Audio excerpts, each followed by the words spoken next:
Welcome into FFPC Insider Access for Thursday, October 16th, 2025. My name is Eric Balkman. You can connect with me on the X at Eric Balkman. Of course, you know me from the RotoViz High Stakes Lowdown, the High Stakes Fantasy Football Hour, and the Fantasy Football Players Championship.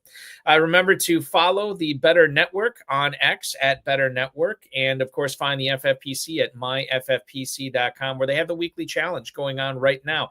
No draft, no salary cap, just pick 10 players or 12 players if you like playing with kickers and defenses. You can win up to $2,500 on any given week. 10, 30, and 100-team contests are available. Only one player per NFL team. Sign up now at myffpc.com. The Thursday deadline is happening in about 73 minutes and change, so make sure if you want to play in the Thursday night weekly challenge, you get in now while you can before kickoff of tonight's game. Shout out to our producer, Sean Engel, tonight. Now I want to reintroduce you. Allow me to reintroduce our good buddy, CH Herms. You follow him on the X at Herms. Is it Herms underscore? I know I screwed it up. It's CH underscore Herms, right?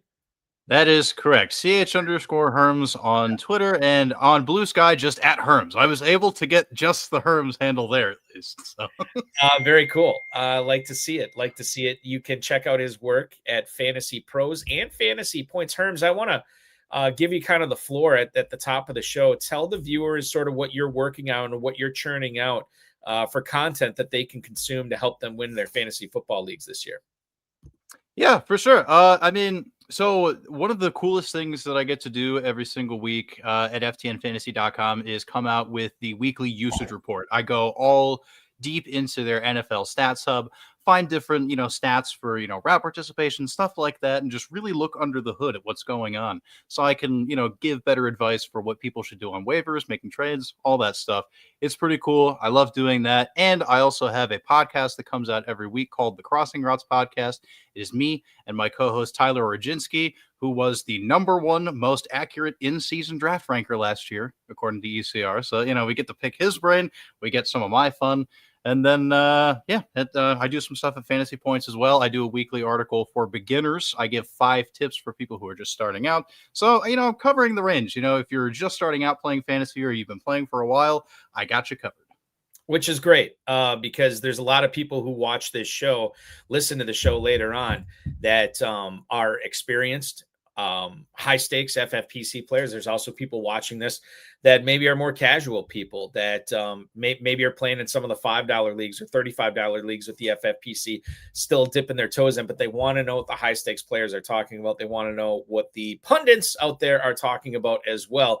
And we'll get into that on the show tonight. We will go around the NFL here in this first segment. We'll touch on the latest going on in Las Vegas with Brock Bowers and Jakobi Meyers. We'll talk about DJ Moore and how he's coming along in Chicago, whether Travis Hunter's rise to fantasy relevance is starting to happen this weekend and more. Second segment tonight will be our Thursday night preview. We're going to ask Herms about his beloved Steelers. We'll talk about the backfield, Gainwell versus Warren. We'll talk about the tight ends. Is it this interesting in tight end premium formats? Pat Freiermuth versus Jonnu Smith. And then we'll get into the Bengals. Chase Brown, is he better off on your bench? And is it wheels up for Noah Fant tonight, too? That's something that we'll get into. And then we'll get into plenty starter sits to complete the show tonight, including but not limited to Bam Knight, Kendrick Bourne, Kyle Pitts, Justin Herbert, and Justin Fields as well. That's going to be a fun one to end on tonight. So that's what's coming up on the show this evening. And without further ado, let's get into it, Herms. I got this from... Was it Ryan McDonald? Not Ryan McDonald. It was Ryan McFadden, I want to say. Yeah, Ryan McFadden had the injury report for the Vegas Raiders come out just less than a minute ago. Jakobi Meyers and Brock Bowers did not practice today. I will get into the Jakobi Meyers aspect of this here with you shortly, because one of these guys is potentially being bandied around as a trade target for certain teams in the NFL. In regards to Bowers, Michael Mayer is the guy at tight end. Mayer is a player that we all know was drafted in the second round in 2023, I want to say. and had some high expectations. They didn't pan out, and then the Raiders got Bowers the year after, and the book has sort of been written on Mayer. But now he has the opportunity to pen his own chapter this week. If we look at Michael Mayer in his matchup in Week 7, he's going to Kansas City to take on the Chiefs. Not the greatest matchup, but maybe a game script where he can take advantage of that. How confident would you feel in a tight end premium league about doling Michael Mayer out there in Week 7, Herms? I mean, just if he does anything like he did last week, he's probably going to end up being fine. I mean, obviously, we can't predict, touchdowns happening every single week. That was a big, boon to his scoring, of course. But a team leading 7 targets, 96% route participation in the contest. It was really just the Michael Mayer show in the absence of Bowers. So if they're going to trust him and just let him be the full-time tight end, and in a situation where we may not have Jakobi Meyers potentially as well, like he could just keep being the lead target. And at that point, you're just betting on volume. Yes, the Chiefs are pretty tough against tight ends, but again, the fantasy football name of the game is numbers and volume and just chasing the scoring opportunities, because the more you get the ball, the more points you can score. So I'm all in on Michael Mayer as a streaming option this week. Wasn't available in a lot of leagues in the FFPC last week. It seemed like that's when everybody was scooping. I shouldn't even say that. He was being scooped up a couple of weeks ago. In fact, I'm looking at the percentages courtesy of Fantasy Mojo, fantasymojo.com at Fantasy Mojo on X. Anytime we cite data like this on the show, it's courtesy of one Darren Armani, the godfather of the Pros versus Joes Challenge. Michael Mayer right now heading into, I got to make sure I'm reading the data right so I'm not giving you guys bad information. So he is rostered right now only in 64% of leagues at the end of last week. I have not seen how many leagues he got picked up on last night, but definitely scooped up on a bunch, especially when you consider no Mark Andrews, no Dalton Kincaid this week. And for those people that are not feeling adventurous about starting George Kittle on Sunday Night Football, certainly Mayer makes some sense there. But 64% is what he was owned in. You could pick him up still, I'm assuming, in a few leagues out there, but he's probably been taken in most of those. And you already heard Herms all in on Mayer as a start in Week 7. His teammate Jakobi Meyers also in the news, not only because he did not practice today with knee and toe injuries, but he has been reported as being a potential trade target for some other teams in the NFL looking for wide receiver help. Two-part question. I'll ask the first part here to you now, Herms. I'm wondering why Meyers, a guy who's kind of disappointed most of us who drafted him this season, I'm wondering why he would be a trade target for somebody. Does that say something about how the Raiders are using him, or maybe I should say misusing him? What do you feel like what has been holding Meyers back so far this season? And if he does get traded, could that just be unlocked, or will it be unlocked with his new team? I think there's a decent chance that he could be, unlocking just a little bit more if he goes somewhere else, because somewhere else will be on a team without Geno Smith as his quarterback. And that's been the biggest issue for me. Like, looking at how Geno Smith has performed this season, he has the 7th lowest EPA per dropback among qualified quarterbacks in FTN's NFL Stats Hub, the 4th highest turnover worthy pass rate, and the 7th lowest adjusted completion percentage. Geno Smith is not playing good football at all, and it's evident in what we're seeing out of Meyers and just the offense in general, and the overall lack of efficacy, and the fact that teams are able to shut down the run so well. Like, yes, the offensive line's really bad, but it's also easy to just overwhelm them and take out Ashton Jeanty in that part of the game, because you can get after Geno and force him to make errors. So it's a whole systemic problem. The entire ecosystem is a little toxic. So I think that is the biggest thing working against Jakobi Meyers. So I'm eager to find out if he's able to escape and go elsewhere, because I think he could thrive in a different spot. One of the players that has been picked up in Big Gorilla and FFPC main event leagues, both heading into Week 7 and prior to Week 6, was the rookie receiver Jack Bech. When Bech was drafted by the Raiders, I think many people, myself included, thought that there was a duplication of skills going on between Meyers and Besh, and that these two players were not going to be able to share the field together. There's certain things that they brought to the table that were not different enough. And obviously Trey Tucker, it was easy to see him carve out his role. Brock Bowers, Ashton Genty, these are all guys that do different things for the offense, but Besh and Meyers were very, very similar players. Knowing that Meyers couldn't get it unlocked and Geno Smith is still going to be his quarterback, even if Meyers gets traded, is Besh a guy that's roster worthy? Because, I mean, quite frankly, if Meyers wasn't doing it, all of a sudden Besh is going to be able to do it with Geno Smith. I'm not seeing it.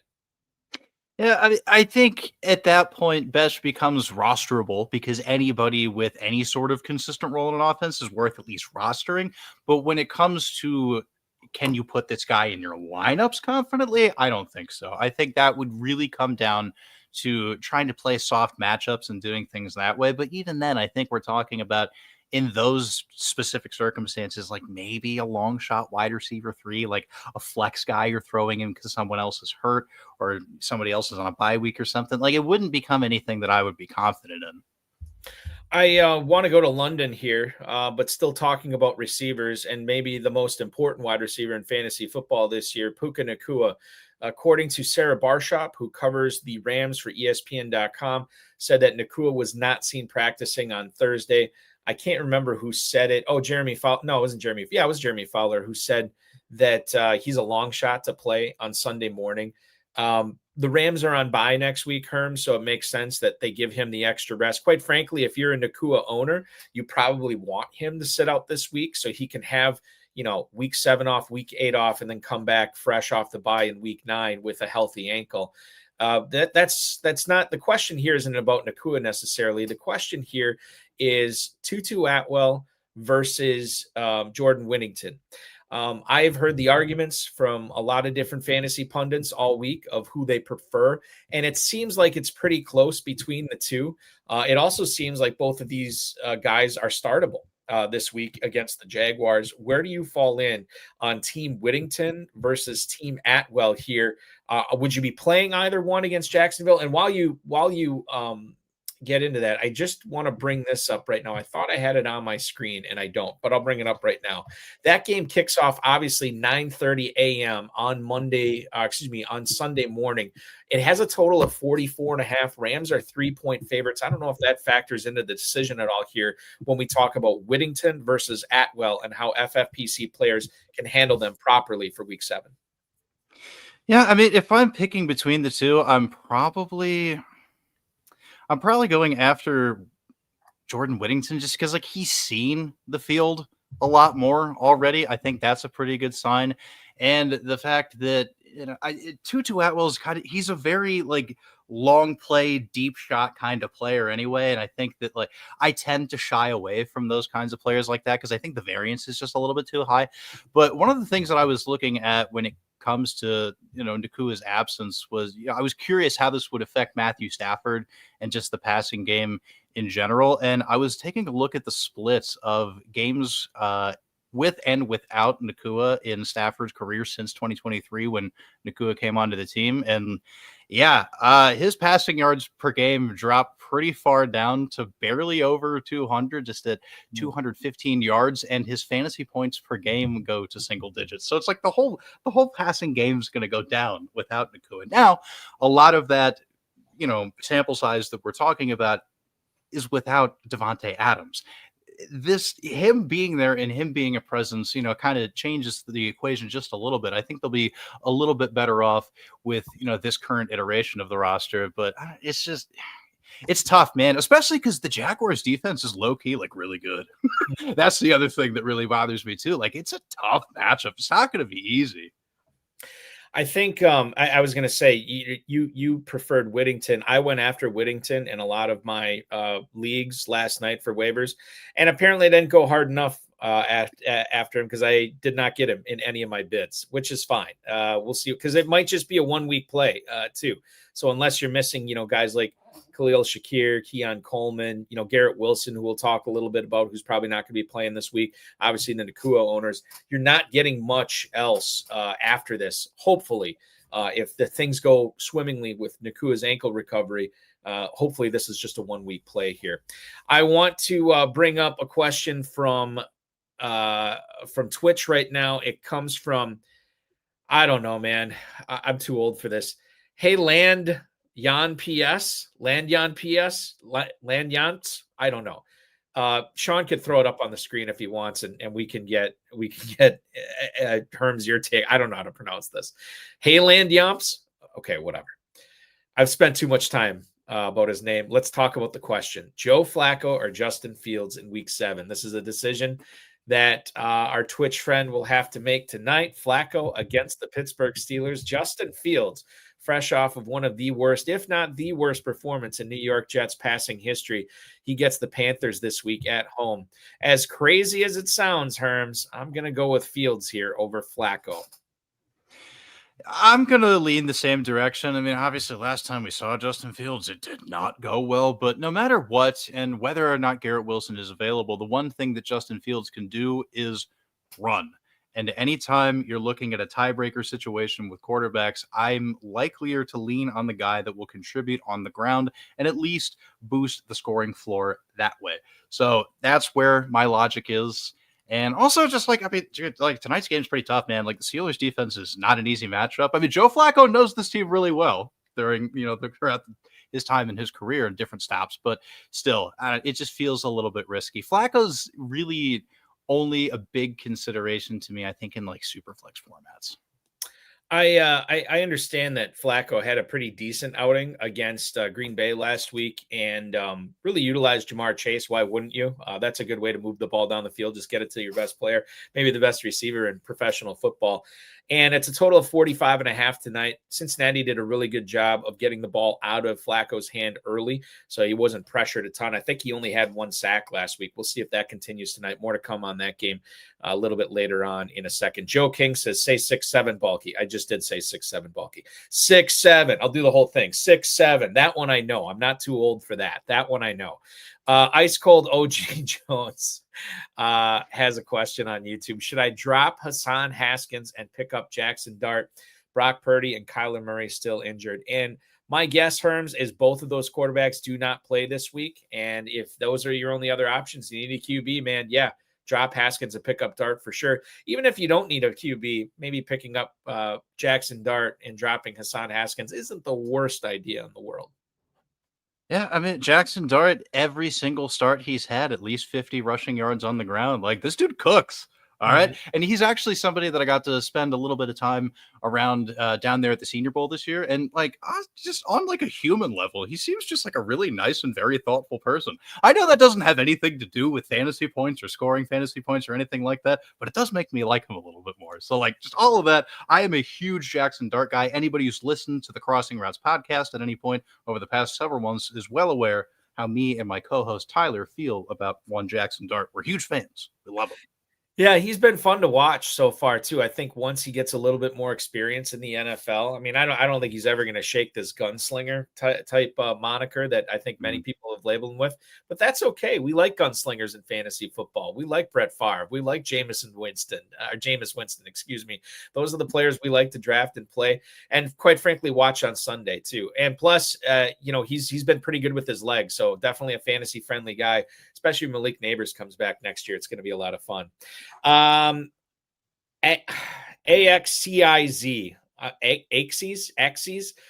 start one. Tee Higgins, Chase Brown, and DJ Moore. DJ Moore is a player I have to look up just to get the injury report today, just to see if he practiced. I don't know if he practiced today. I know that yesterday he did not participate, and I'm just getting the injury report right now. Limited today with both groin and hip injuries. Weird stuff. I heard some pretty disgusting theories on why he was going to the hospital after the Commanders game for a groin injury. Not going to repeat them here on the show tonight, even though it might be fun to talk about. To me, they're just painful. He's the guy I probably eliminate here, Herms. I don't want to start him. It comes down to Higgins or Chase Brown for me, and this is razor thin. I think I'm going to lean towards Higgins in a game that should dictate Higgins and Chase getting more targets rather than Chase Brown getting it done on the ground. Although there is the aspect of Chase Brown catching passes from Flacco. We know how Flacco likes to throw to his running backs. Brown, obviously a running back. It's close. I think I like Higgins best here. What say you? I think I'm with you. I mean, also just the fact that even if we do get some of that passing work for Chase Brown, he's not going to add too much on the ground. Like, they're still not getting anything going with this run game. I like Tee Higgins more. And also just in a broad sense, like, he's the best player. Yeah. If we want to really strip it down to just the bare essentials, they all have downside risk. But if you're just going to trust who's the best player, that's Tee Higgins. Let me throw this at you, Herms. This is something I don't think it's good process, and it probably has yielded poor results for me. But when I am faced with decisions like this, I often ask myself, who am I going to be most ticked off about if I bench them and then they go off, right?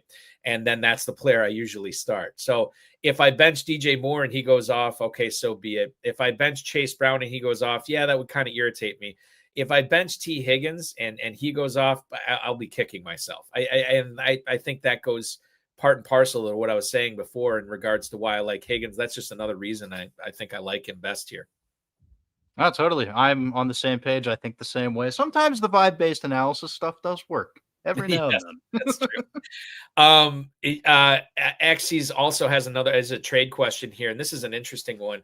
Should they trade Kyren Williams and then get back George Kittle, Breece Hall, and Justin Fields? A lot to unpack here. I normally like getting the best player in the deal. And on the surface, you would say, well, you're not getting the best player in the deal. But George Kittle coming back, hopefully this week, he might be the best player. I don't know if it's tight end premium, but he might be the best player in the deal. It's close here. It depends kind of who you're cutting, who you get a cut if you acquire Hall and Fields. But on the surface, I don't hate this trade. I think I'd rather have the Kyren Williams side based on, the rest of the rosters in this league, but it's close, man. Yeah, I mean, especially if you're in a position where you need to upgrade at multiple positions, I understand taking the chance and just getting the package and doing your thing. But like to your point, though, Kyren Williams is still probably the best and most consistent piece. And also, like, Kittle might come back soon, but like there's still no guarantee he's going to be like fully up to speed anytime soon. There's no guarantee it's even going to be this weekend. So there's a little bit of risk to that part of it as well. So I think like ultimately the answer just comes down to like what you need more. Like if you are just trying to solve multiple problems or whatever, this is a pretty good way to do it. But I mean, I don't know, if getting rid of Kyren is just something that you're doing for funsies, then like, you could probably do something else. It's wild because like this is a totally different trade in a 14-team league, right? Especially if you have like multiple flexes or whatever.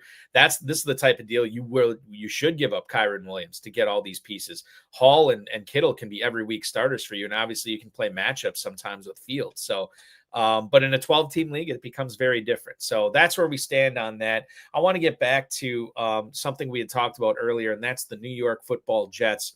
Speaking of Justin Fields, Garrett Wilson, Herms, left last week's game. I think actually I shouldn't say left last week's game. I think he did complete the game, but we found out later that he's dealing with a knee injury. And it sounds like we're about 24 hours away from him being ruled out for this week. Expected to miss a couple of weeks, not just this week with a knee injury. The Jets do have a bye in week 9. So you might have to make plans for your roster to be without Garrett Wilson until week 10, and then he could come back. This is more of a question of like, do you take advantage of Breece Hall? Does Breece Hall become a must start? Does Mason Taylor become a must start with no Garrett Wilson? Or are you looking at this from the aspect of like, God, Justin Fields was absolutely terrible passing the ball last week, and now you're going to take Garrett Wilson away from him? I want nothing to do with this roster. Two schools of thought. Which one are you subscribing to here?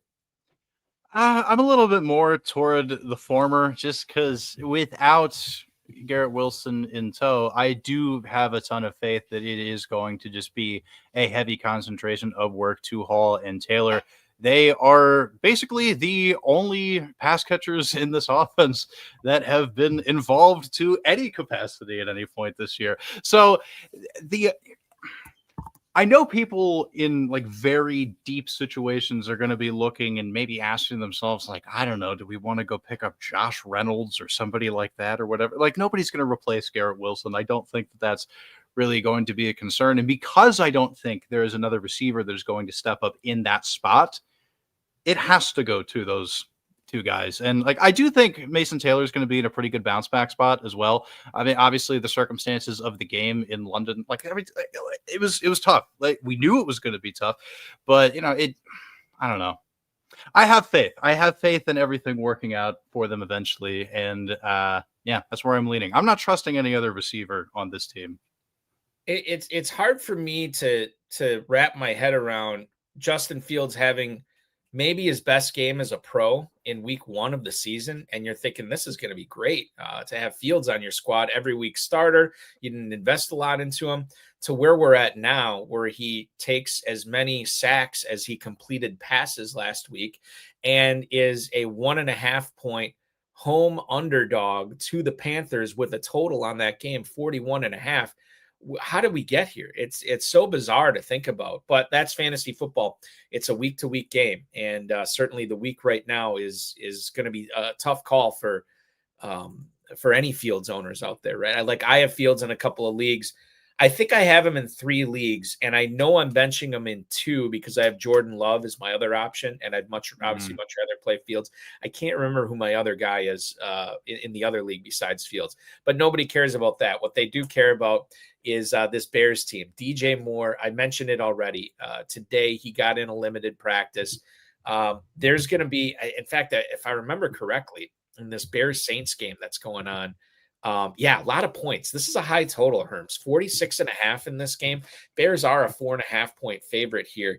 And DJ Moore was a player that we were looking at as potentially the number 1 player, the number 1 receiver you wanted to get on this offense earlier in the season, in drafting season. I think he was the first Bears receiver off the board. He's sort of been lapped by Rome Odunze, who was the slam dunk guy. I mean, anybody who's drafted Odunze, you've been pretty happy with that so far. He gets another really good matchup this week, and I'd much rather be playing Odunze over DJ Moore. Now, the question here is regarding Luther Burden, because if we look back at what happened on Monday Night Football for the Bears, DJ Moore get 5 targets. He catches 3 of them for 42 yards. Olamide Zaccheaus somehow led the team in targets with 6. He only catches 2 of them. But Luther Burden, man, 4 catches, 51 yards on catches all 4 of his targets. And I wonder if Burden is sort of muddying the waters here a little bit. Now, Odunze only had 2 for 32, but he did see 5 targets. But I wonder if Burden is muddying the waters a little bit for the clarity that we're trying to gain with the Chicago wide receiver situation. And if he is this going to be at the expense of DJ Moore, where we have to start breaking ties against Moore in our starting lineups? Not saying you play Burden over Moore, but Moore becomes a little bit less playable because of the ascendance of Luther Burden, who was just coming off his bye. And we all know about the storylines of rookie running backs, receivers, tight ends coming off their bye, their first year. Yeah, no, the Luther Burden thing is really interesting. And I kind of wish that the Bears would just give up on the whole Zaccheaus thing, because I think, like, looking at what these guys functionally do in the offense, like Zaccheaus is the one blocking Burden from doing a little bit more. I think that like he and Moore serve different functions in a more complementary fashion. So I think like they could all coexist theoretically, but until they get Zaccheaus out of the situation, like that's what's really bogging it down, because like he's not been good. He's not very efficient on any of his touches, but they just keep like putting him out there. It's a very frustrating thing, but ultimately it has taken away from DJ Moore, though. I mean, he's averaging slightly fewer targets per game than Zaccheaus this year. His target share is barely over 15%. It's kind of annoying.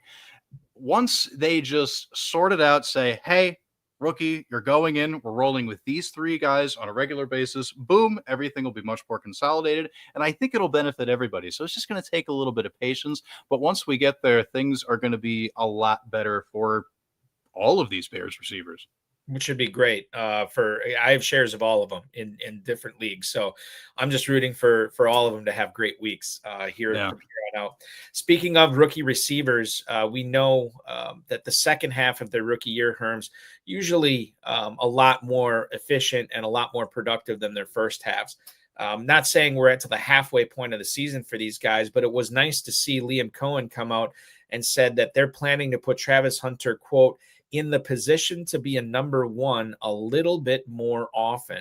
Coen wants to get Hunter involved on plays where he's not the read after Brian Hunter or Brenton Strange or anything, or Travis Etienne or anything like that. He wants to get him involved on plays where he's the number one read, which I say, well, who the hell's calling the plays? Aren't you the one designing the plays? How about making it happen? He's being targeted on 18% of his routes so far. That's 57th among all wide receivers who have at least 50 routes run so far this year. I would think that the investment into the number 2 pick would dictate that you get this guy involved more. I mean, offensively and defensively, quite frankly.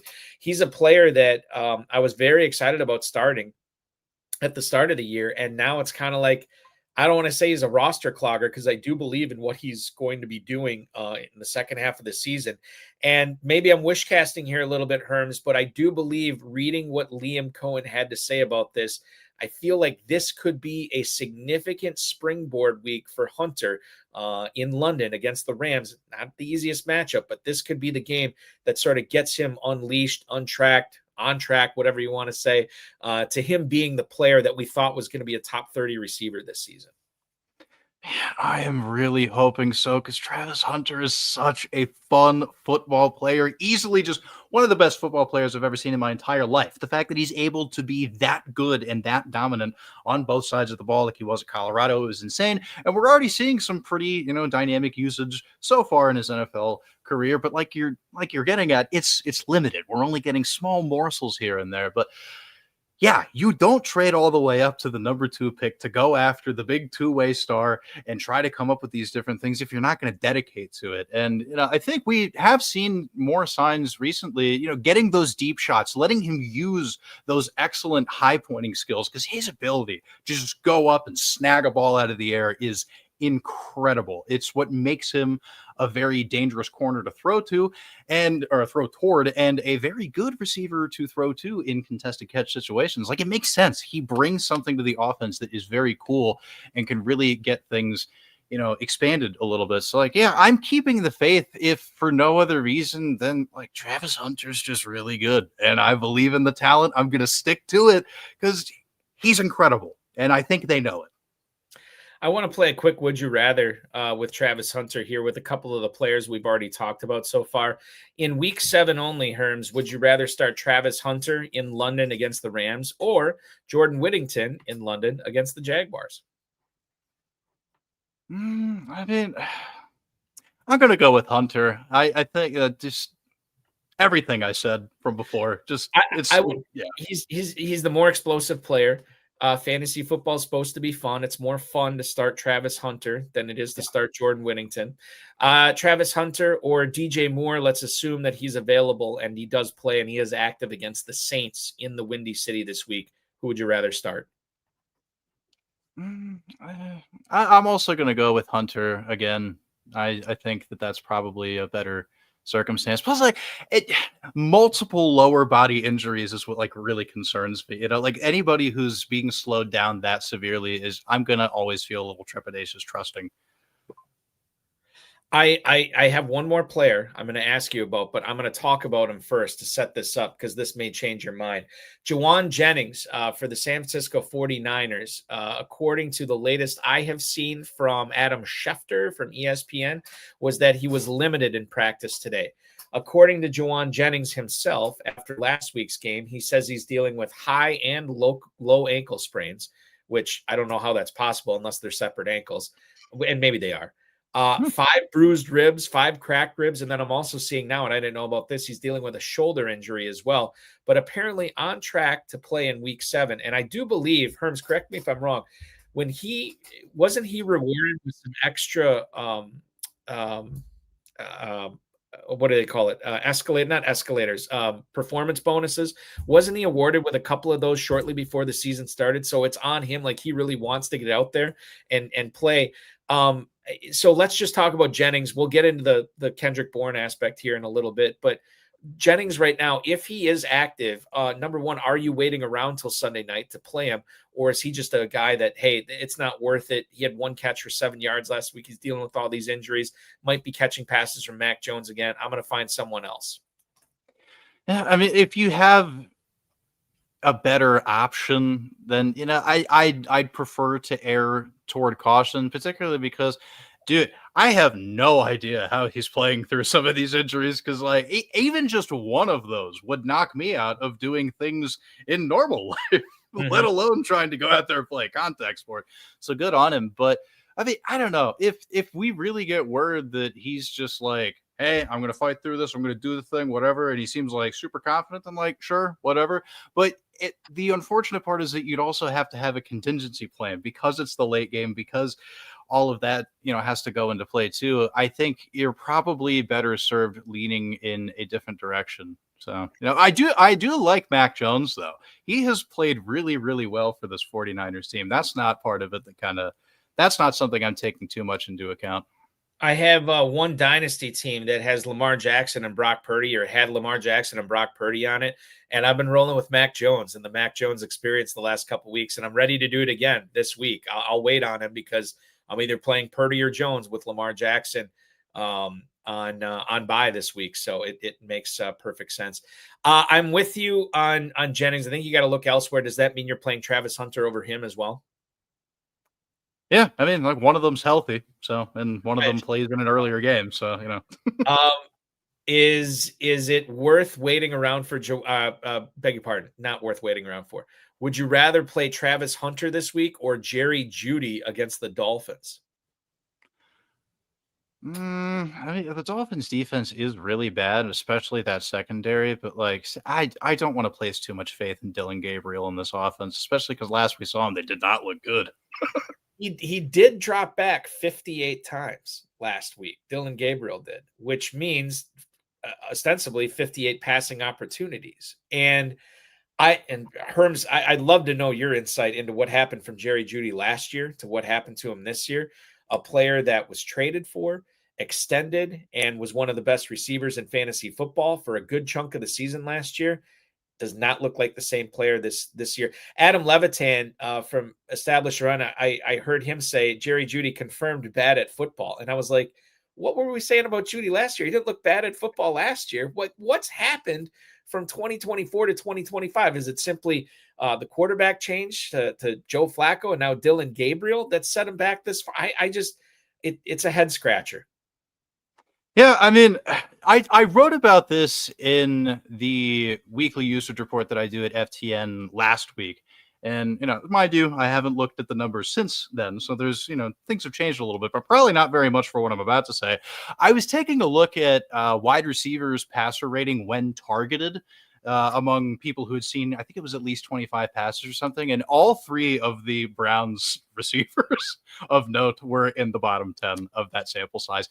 It really just comes down to that. When the quality of the throw isn't there, it's not going to work out. I think the tight end stuff is kind of working. It's been a little bit frustrating splitting it between Njoku and Harold Fannin Jr. Luckily, we'll have to see what happens with Njoku, but that's a slightly different subject. But at least, yeah, when it comes to the receivers, it's just the quality of the looks is not good. Joe Flacco kind of stunk. Dillon Gabriel is clearly just a rookie trying to figure things out on the fly. It's tough. They put themselves in a really tough position. And this is kind of what happens what was the old saying? Like, if you have two quarterbacks, you have none. Well, this is a team that tried to have like four.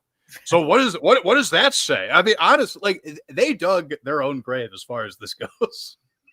Yeah, it's unfortunate, especially when you consider the assets that they invested into Watson, a pair of draft picks this year into Gabriel and Sanders, and then Flacco, a guy that was traded to a division rival, which was incredulous, according to Steelers head coach Mike Tomlin. A puzzling move. More on the Steelers coming up on the show.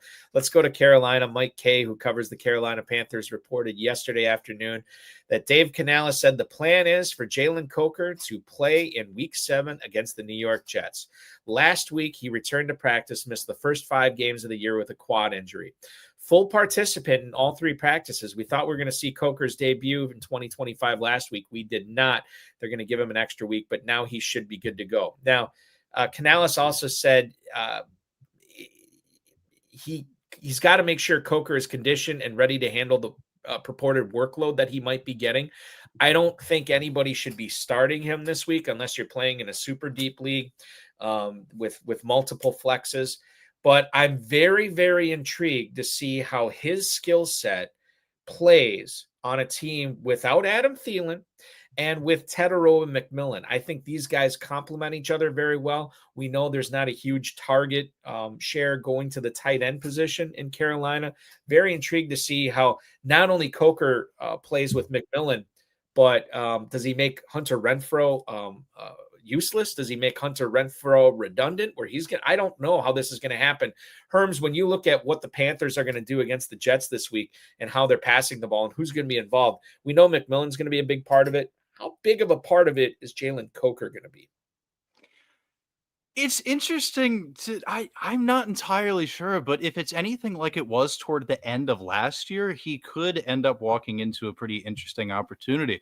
One of the things that I was looking at, with keeping in mind that his return was somewhat imminent, I wanted to, kind of brush up on how he performed late in 2024. And from weeks 15 through 18, he had the team high 82.8% snap rate and a route participation of 89.3 and a 15% target share.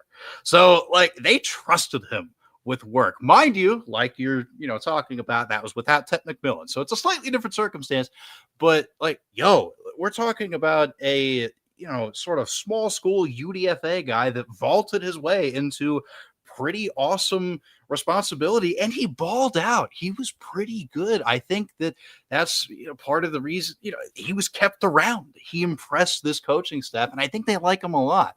It's perhaps a little aggressive to start him this soon. It wouldn't be something that I would be super confident in doing, but if you're just going full YOLO, if you're 1-5, just trying to keep things going, Jalen Coker is at least a fun bet to make, and he's proven he can do it already, albeit in a small sample size, but he has shown it before.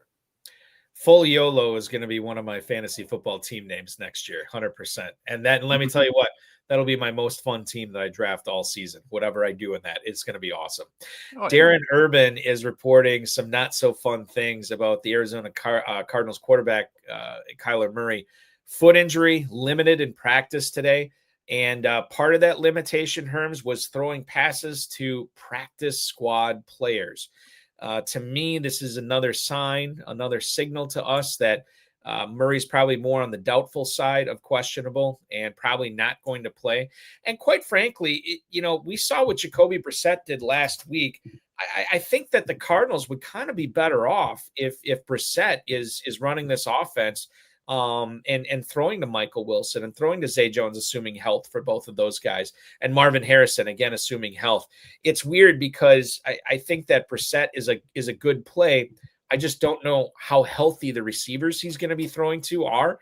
And he's facing the Green Bay Packers defense. And while everybody was quick to say, the Packers defense, it's so amazing, it's so great, it hasn't really been amazing or great since week 2. Actually, I beg your pardon, since week 3 against the Cleveland Browns, where they still put up a pretty good performance. They ultimately lost that game. They fell apart against Dallas. They just could not get off the field this past week against the Cincinnati Bengals. The Bengals made that game a lot closer than it seemed. And if you look at how this game could play out, it could be a game where the Packers defense looks super strong in the first half, like they have all season, and then give up big plays in the second half, can't get off the field in the second half. Brissett could have 100 yards passing at halftime. He might end the game with 280, 290 yards. And that's the way I view Brissett. I think the Cardinals are actually better off from a fantasy standpoint. If you have Wilson, if you have Jones, if you have Harrison, and these guys are healthy, I feel like you want Brissett in there. You don't want Murray in there. No, definitely. And also, hey, it was a pretty good performance for Trey McBride too. Double-digit targets. We love to see it. Always, delivering in that front as well. But yeah, man, I don't know. Honestly, even just in a macro sense, I'm kind of over the whole Kyler Murray experience in Arizona. It's clearly not working, but it's just they've committed so much money to him, man. I have no idea what they're going to do. But just keeping the focus at least on this week, because I obviously don't want to take it too far off the rails. Yeah, I mean, Brissett's a pretty good play, and he's always been that type of dude. Every situation he's ever been in, he's a professional quarterback. He knows how to run an offense. He knows what's going on. I think you can trust him. He knows what's going on. These guys, these receivers, pretty good options. I wouldn't be too overly enthusiastic with any one of them, but these guys are definitely startable. I want to know if Chuba Hubbard is startable for you this week. Hubbard was limited in practice with that calf injury today. He was limited again yesterday. We don't know if he's going to go against the Jets, but we do know he is coming back to a backfield with Rico Dowdle, who looks like a demigod at this point. Over the last couple of weeks, nearly 500 yards total from scrimmage. It's been crazy. Dave Canales has said that Hubbard's going to split the touches with Rico Dowdle when he comes back, but we don't know what kind of split that is. It's the old, when kids are arguing over the last piece of cake, one kid gets to cut the piece, but the other kid gets to pick which piece, right? And this could be a situation where Dowdle gets, he's splitting the carries 90-10 with Chuba Hubbard. We don't know. And we also know that Hubbard's coming off a calf injury, which Dowdle's not. We also know that Dowdle has done a lot more both catching the ball and rushing the ball than Hubbard's done all season. So I think it's a foregone conclusion that Dowdle is the guy that you want to play in this Panthers offense. And even with the return of Hubbard, that shouldn't dissuade you from keeping Dowdle on your bench. He should at minimum be a flex, probably a starting, a top 25 running back, maybe a top 12 running back this week. The question here is Hubbard, man. Is he flexible against this Jets defense, or do we just put our trust in Dowdle and then we have no faith in Hubbard, at least in week 7, before we see how this plays out? People are going to be looking to replace, guys who are injured like Bucky Irving, James Cook, who's on a bye, Derrick Henry's on a bye, and they look towards Hubbard. I don't know if there's anything there this week, Herms. I'm not entirely sure either. And if you can help it, I would avoid it. But if you have to roll with it, just keep expectations low, especially because one of the things that you highlighted that I think is really important is the fact that Chuba Hubbard does not have a ton of patch catching prowess. It's never really been a big part of his game. So I think, when we look at week 7, but also just long term, one of the things that I was thinking about when it came to this backfield, even in the offseason, was like, are they going to have somebody work in to do a little bit more of that pass catching responsibility stuff? There was always room for there to be someone potentially. And Dowdle stepping up at this very convenient time, kind of just opened the door for Canales to be like, look, what are we going to do? Put the genie back inside the bottle? I don't think so. You got to just keep rolling with what's working. So, the elements of the fact that he's missed a couple games, it's a lower body thing. You kind of want to be a little bit cautious with that.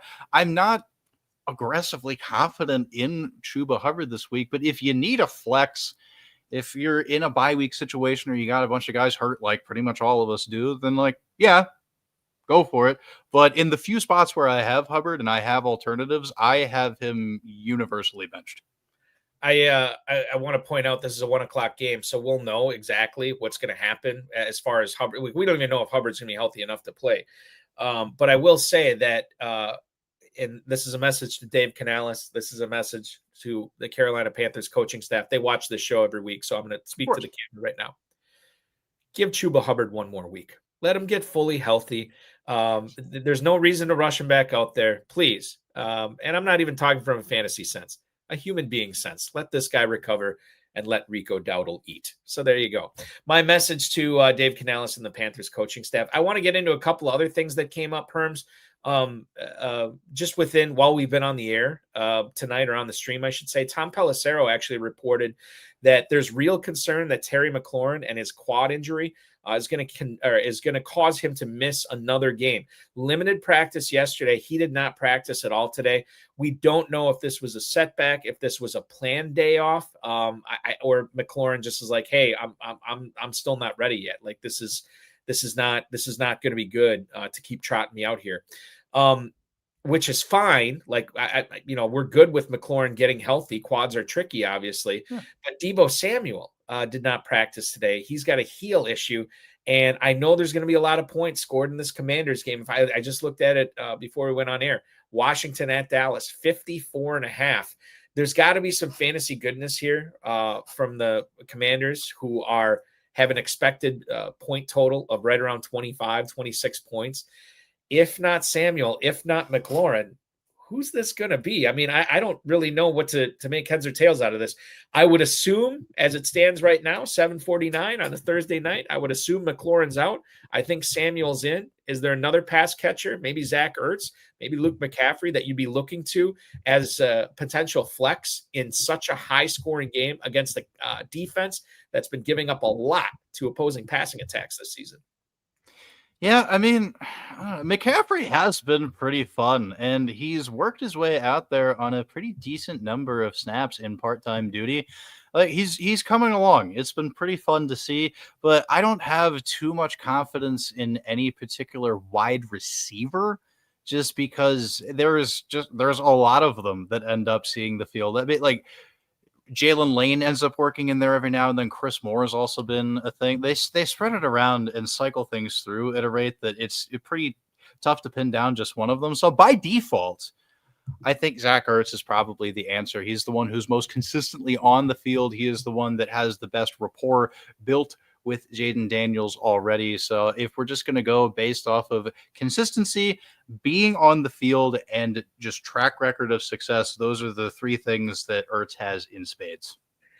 Bill Hollywood also asked too regarding our Hubbard discussion. By the way, congrats to Bill Hollywood, who's managing two teams near the top of the leaderboard in the FFPC main event. I think he's got a top 10 team, and I think he's got another one in like the top 20 or top 30.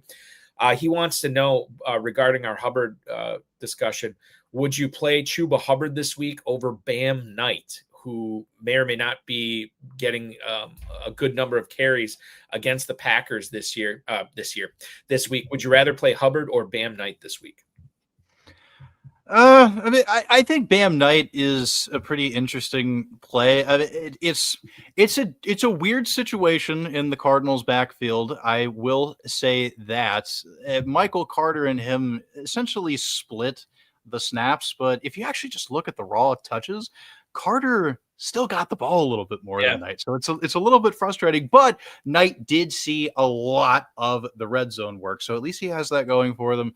And the fact that he's just healthier kind of makes me feel a little bit better about it. So in this particular circumstance, I'm going to lead toward Bam Knight. But most weeks, like once Chuba Hubbard's like back to health and we see how things work out, he's probably going to be the answer, but not for this week, not this time.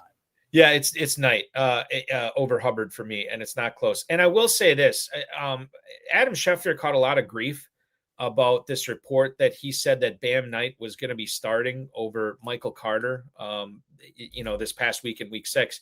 And I went back and I watched the clip that everybody had been reposting on X and on Blue Sky and so on and so forth. And maybe I missed it, but I didn't hear him say start anywhere in there. I heard him say take on a more prominent role in the backfield, which is what happened, right? And then everybody's giving Schefter grief because he said he was going to start. I don't think he ever said he was starting. He just said more prominent role. So shout out to Adam Schefter. I think he was dialed in on that reporting last week. One more thing I want to get to. Do we have time? Yeah, let's do it real quick. Dylan Fink is hanging out watching us on YouTube. Shout out to you, Dylan. Full PPR. Are we high enough on Tee Higgins tonight to start over Tucker Kraft in his flex spot? So Tee Higgins obviously at home against the Steelers tonight. You're going to have Tucker Kraft over in the desert on Sunday afternoon against the Cardinals. And one of the things I always say with Packers pass catchers, I don't care how talented they are. Since Devontae Adams left, there just has not been a target hog there. There are a lot of people this year telling me that it was going to be Tucker Kraft's year. He's going to finish as a top 3 tight end. And I even bought into that, Herms, towards the end of drafting season, where I started drafting a little bit more of Tucker Kraft as sort of like a FOMO type draft pick. And he's been good, but then again, last week, he does get the touchdown, but he had 2 catches. And I know he was dealing with an injury, a couple of weeks before that, but even still, I don't necessarily trust volume with any of these Packers pass catchers. I feel like this could be a nice little game for Joe Flacco, Jamar Chase, and Tee Higgins tonight. I'm a weak man. I don't know if I could start Tucker Kraft over Tee Higgins tonight. I'm with you. And that's just the difficult thing about Kraft and every pass catcher in the Packers offense. It's a good offense. Things are humming, and I'm really glad that they've taken a step forward compared to last year. But it's spread so thin consistently across all these different things that it calls back to what we were saying earlier. half of fantasy football is just going after the opportunity, going after the volume, because in order to score, you got to get the ball. And the more opportunities you have, the higher those chances are. And in that situation, just looking at it that way, the answer is Higgins. The last week, the target volume between Chase and Higgins, Chase saw 12 targets, caught 10 of them. Higgins did see 8 targets in a game that Flacco was getting the ball out of his hands pretty quick. Still caught 5 for 62. I don't know if we see that volume for Tucker Kraft. Tom Smith, by the way, experienced high stakes fantasy football player. He said he would play Kraft over Higgins. So varying opinions tonight, Dylan. We'll see which one you go with. We have to get into our Thursday night football preview. We are 20 minutes away from kickoff. If you're looking for some action this week, check out the FFPC weekly challenge, which is live right now for Thursday. There's also a Sunday option too. No draft, no salary cap. You're picking 10 or 12 players, depending upon if you want to play with kickers and defenses or not. Went up to $2,500, 10, 30, and 100 team contests. You just pick your players, watch them ride throughout the weekend, 1 player per NFL team. So if you want Tee Higgins, you can't have Joe Flacco. If you want Justin Fields, you can't have Breece Hall, that kind of thing. That's the slant. It's a lot of fun. It mirrors our playoff challenge, and you can play it right now at myffpc.com, myffpc.com. Herms, from CH Herms from Fantasy Points and FTN Fantasy joining me on the show tonight. We are going to talk Steelers and Bengals, hash out this wide receiver situation for Pittsburgh after DK Metcalf. We're going to talk more about Chase Brown and whether Joe Flacco is actually a sneaky start tonight as well. Herms and I will be back right after this. You're watching FFPC Insider Access on the Better Sports Network. Folks, let me talk to you about my favorite weekly platform to play on. You know, we all play Dynasty and we all play Redraft, but we got to find some place to play weekly. And the FFPC Weekly Challenge is my favorite. If you're like me and you're tired of the constraints of salary caps or having to do a draft to make a team, or even having to play against these people that are stacking up the same team, stacking up certain games, and you feel like you have to put in 1 million entries or have to have those certain stacks to win, then come play over at FFPC. Really, the only main rule that you have to deal with is that you cannot select multiple players from the same team. I'm going out and I'm trying to find the best of the best of the best players and put them into a lineup. And that's what you can do over at myffpc. You can go out and you can take the number 1 running back in Bijan Robinson, and you can also have Saquon Barkley. As long as they're not in the same team, you can put them all into a lineup, right? And there's 4 flexes for this, so there's a lot of flexibility. There's 2 different contests, one that has kickers and defenses, one that's just position players. Then you also have a bunch of different price points you can play at: $35, $100, or $200 buy-in. And you're going out and you're just picking the absolute chalk plays, maybe sneaking in a little bit of a sleeper there, somebody that you think can really blow up that week. And that's how it works. It's one of the best contests out there for the sharpest gamers. And when you win on the FFPC, people take notice. That is where the best high stakes games are. That's where the best experts play. And that's where I play, because I want to be an FFPC champion and put that title on me, put the money in my pocket and put that in my bio. FFPC champion. And the FFPC weekly contest is the best place to play during the season. A couple of minutes before the top of the hour here, you're watching FFPC Insider Access on the Better Sports Network. My name is Eric Balkman. He is CH Herms from FTN Fantasy and, of course, Fantasy Points as well. Check him out on the X at CH_Herms. You just heard Coop talk about that weekly challenge. No draft, no salary cap. Just pick your players. It takes a couple of minutes to do it. Went up to $2,500, 1 player per NFL team. It's what makes it fun. It's what makes it maddening as well. myffpc.com is where to go for that. We are 17 minutes away from kickoff. And Herms, you are a Steelers fan, right? That is true. Yeah, my parents are from Northwest Pennsylvania. I didn't have a choice, so I grew up with it, and that's who I'm stuck with. So yeah, go Steelers. Go Steelers! And they've been having a really, really good start to the year. They play the Packers next week.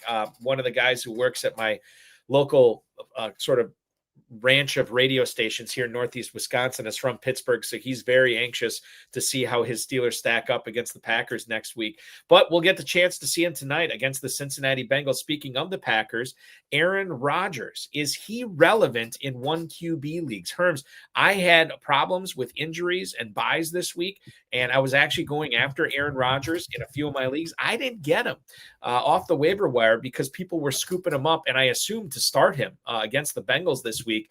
He's been a guy that I'm starting him in the Scott Fish Bowl tonight, and that's obviously super flex. So we know he's relevant in super flex. How relevant is he becoming in single quarterback leagues already with 1 4-touchdown performance this season?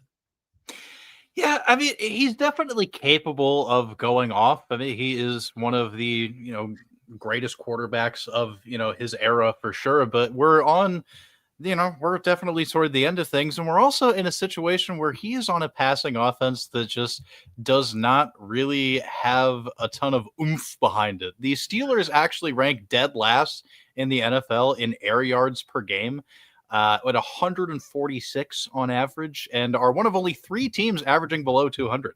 So there's just there's not enough robust sort of just, downfield stuff. Because in order to score a lot of fantasy points, obviously you either need to just throw a bunch of touchdowns or make it so that you're throwing a bunch through the air and scoring points through yardage that way. And I'm not super confident in his ability to do that on a consistent basis, just generally speaking, but because it's the Bengals defense. And I'm pretty sure Trey Hendrickson's not playing, right? He's hurt. He's not. So look, hey, if you really need the help, I'm cautious. I would prefer not to do it, but I completely understand the reason why, and I wouldn't push too hard against anybody who wants to throw out Aaron Rodgers. It's not my favorite choice, but all of the pieces are there for it to work. Let me ask you this, Herms, and I might be making a move right now. One of my dynasty leagues, I have a choice at quarterback, and I'll have to make it in the next few minutes. I have Sam Darnold in there right now, who's home against Houston on Monday night. Should I sub him out in favor of Aaron Rodgers tonight against the Bengals? Oh, man, dude, Darnold's cooking, dude. That dude deserves a lot. The first game of the season was weird, but ever since then, he's been a top 12 quarterback in fantasy points. And I'm pretty sure he's also third in the league in passing yards per game or something in that span from week 2 onward. That dude is just cooking. I would have a hard time going away from him specifically. So you would leave Darnold in over Rodgers? Probably, yeah. Okay, I'm heeding your advice. I'm not making the move. Darnold will be in my lineup here tonight. On Monday night, excuse me. Kenneth Gainwell has certainly treated us to a couple of good performances, one with Jaylen Warren, one without Jaylen Warren. How do you handle the Steelers backfield tonight in a game where they're 4.5-point favorites? They should be running the ball a lot. Jaylen Warren and Gainwell have shown a proclivity for catching the ball as well. I have Warren pretty much started everywhere. I don't think I have him benched anywhere. But I wonder if Gainwell's also a sneaky flex here tonight against Cincinnati, Herms. He is in deeper formats for sure. I think they split the work enough between the two that it kind of works. I mean, in the 4 games they've played together, because Warren missed a game, whatever, the whole thing. He leads in snap share and opportunity share, but not by a ton. They are divvying it up. But the tricky part about Gainwell is that Jaylen Warren has received 13 of the 15 red zone carries in this backfield. So in the part of the field where you really need it the most, Kenny Gainwell's not getting a lot of opportunity if Jaylen Warren is also an option. So that makes me kind of nervous. I think he can provide a relatively stable floor as a deep league flex, but in any sort of 10 or 12 team formats, I am doing my damnedest to leave Kenny Gainwell on the bench and only break glass in case of emergency. It was such a weird stat line for Gainwell last week, because I think there were some people, and how often we've heard this, Herms, is all these coaches love Kenneth Gainwell. They just love him. They can't get enough of him. And so then that kind of plays in my mind. Well, once he showed it without Warren, I wonder if he carves out a role on this team. He did have about half as many carries as Warren did in Warren's first game back. Warren caught 2 passes for 11 yards. Gainwell only had 3 more receiving yards, but he had 6 catches for 14 yards. Kind of weird, and maybe there's nothing there. I think I'm with you. I think Tom Smith, I know, said that earlier that he would be playing Kenneth Gainwell over Chase Brown, which is aggressive. And I don't know if it's the right call, but I appreciate the sentiment here. Let's move on and talk about the receivers. DK Metcalf is in all my lineups. You're not watching the show to say, hey, should I start DK Metcalf against the Bengals tonight? You're watching this show to find out if any of these other wide receivers are even rosterable for Pittsburgh. We know Arthur Smith likes to use 2 tight ends. We've seen Darnell Washington get involved too, so maybe 3 tight ends now with Freiermuth and Jonnu Smith. Roman Wilson, I know Calvin Austin's hurt right now. Are we better off just focusing on Metcalf and then not even worry about starting, much less rostering any of these other Pittsburgh wide receivers, or is there something there with Aaron Rodgers? Nah, I mean, I really think it's just Metcalf and leave it alone, man. Even if Calvin Austin were at, full capacity doing his whole thing or whatever, like such a big play dependent guy. And calling back to what I was saying before, like the lowest air yards per game of any passing offense in the entire NFL. The circumstances for this game are great, but it's still it's tough, man. I am pretty much only interested in DK Metcalf. Now, there have been some rumors about the Steelers being one of those teams that might trade for a wide receiver at the trade deadline. That'd be kind of cool. I mean, it also just makes me really annoyed that, like, why did we get rid of George Pickens in the first place? I'm not going to go down that rabbit hole. That's a whole other conversation. But, like, yeah, I don't know. Unless something insane happens like that and they bring somebody else into the fold to, put more emphasis behind it, it's just Metcalf for me. Earlier in drafting season, there was a quote from a longtime Steelers beat writer. And I don't know if it was Mark Caboli. I could be wrong on this. I'm trying to find it right now. But it was something to the effect of Pat Freiermuth is still the heart and soul or the heartbeat of this offense, something like that. And I noticed where he was going in drafts. I'm like, my God, I got to get this guy as my second tight end everywhere because everybody's disrespecting him right now.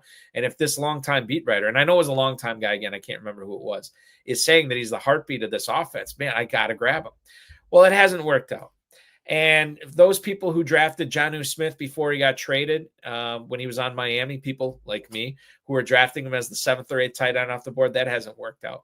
And to complicate matters more, Darnell Washington, who looks like more of a pro wrestler / offensive lineman out there than he does an NFL tight end when he gets the ball, he's gumming it up too. You look at last week is proof positive of this.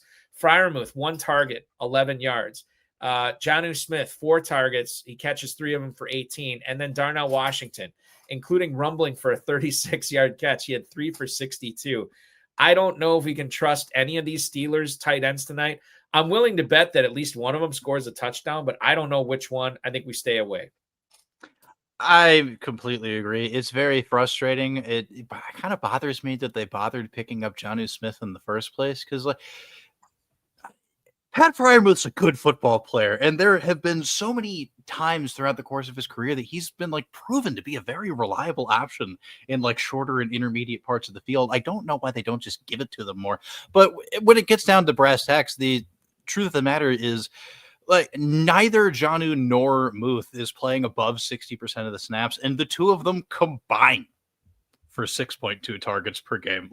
If one tight end is averaging that, we have a conversation to be had about them as maybe a low end option, but that's split between them. It's so frustrating. I appreciate Arthur Smith and the fact that he's able to consistently convince people to keep hiring him and giving him jobs, but man, these offenses. It grinds my gears, man. It's super, super frustrating. I want to get into the Bengals here tonight, and let's have Bryce Edward lead us off with a question here. he's got to bench essentially one of these players. He's obviously playing Bijan Robinson, but he's got to bench either David Montgomery, Rachaad White, or Chase Brown tonight. I have to play White this week. I have to play Robinson. So Herms, for me, it comes down to either Montgomery or Chase Brown. I lean towards Chase Brown tonight over Montgomery. What do you think? I mean, I have a hard time trusting Chase Brown just in general. Like it always. I'll make it clear. I don't trust Brown or Montgomery here. This is like the best bad idea, to borrow a line from Argo. Like, I don't really want to start either one of these guys, and whoever I pick, they are not trustworthy to me at this point. Yeah, no, definitely. You know, I think Lions at home. I don't think Montgomery's going to have nearly as bad of a game as he had recently. Like he still gets fed enough that I feel more confident in it. It's a better offense. It's a better team. I just, when in doubt, lean on the ecosystem that is just healthier and a little bit more cohesive. And to me, that's still Detroit. You know what? Noted Detroit fan Bill Hollywood also chiming in, saying that he's starting to like David Montgomery more going forward. And he said, not Chase Brown. You guys have convinced me.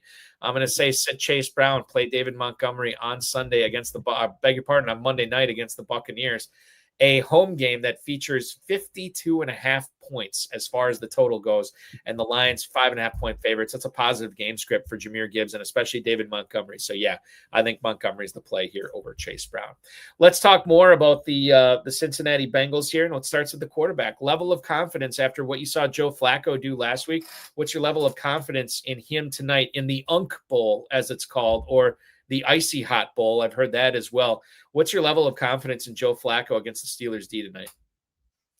I mean, it weirdly, like, not super high, but like I think he could do it. I don't know.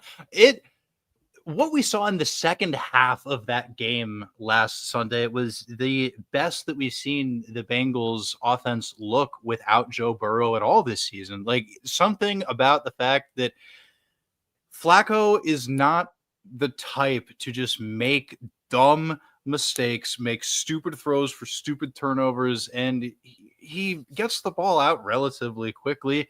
He's a statue. That's kind of a problem. I mean, getting to him and, getting him on the ground might be a little bit easier, but like it's the competency of what he brings to the table and the fact that he just has good weapons to throw to around him. And the familiarity of playing against Mike Tomlin, playing against this defense for years across different teams. Like there's got to be something to be said for that. I'm down to clown. I even said, one of the things that I do for FTN, I send out, newsletters on Tuesdays. And, one of the things I do is I plug in my waiver picks. I had Joe Flacco as one of my waiver pickups. I was like, why not? Honestly, just why not? Because it's fun. And it might just work out in a spot where he's, really familiar with what the challenge is. All right, we're going to put this to the test right now because Balky in Appleton, Wisconsin, who is hanging out on YouTube with Herms right now, has a question. In one of his dynasty leagues that he refuses to make any sort of quarterback play in a trade or off the waiver wire, I currently am starting Joe Flacco tonight at quarterback over Mac Jones on Sunday Night Football. Now, bear in mind that if Mac Jones does not play, or if I get bad word on this and doesn't sound like he's going to play, I'm going to have to scramble for some dumpster dives off the waiver wire. And quite frankly, I just picked up Flacco. There's not a whole lot out there. Would you play Flacco tonight and get the guaranteed points, or would you roll the dice, hope that Brock Purdy is declared inactive and Mac Jones makes another start on Sunday night? That is like 100,000% YOLO. I don't know if I can dial it up that far. I'm not. I have Flacco in because I want the points. I don't want to mess around with it. Okay, yeah. So like, if you're already looking at this from a standpoint that like, I don't know if I want to get that spicy with it, then like, yeah, just take the points. Don't get too carried away doing fun stuff like that. I mean, it'd be fun. It would be a very fun, exercise, sweating it out all Sunday. Just like, oh my God. That would be kind of enjoyable to some sort of twisted degree. But I think we'd all be better off. You just take the points, keep it safe, do your thing. Darnold's not available. Stroud's not available. Penix is not even available in that league. So it's too. My ulcers can't take it. So I'm gonna roll with Flacco here. We had one. Yeah, Shea Ambrose, Chase Brown, or Kamani Vidal. Vidal. I think it's Vidal. I know he came out with the pronunciation on it. Full PPR. No question. It's Vidal for me. Yeah, hands down, easily. Okay.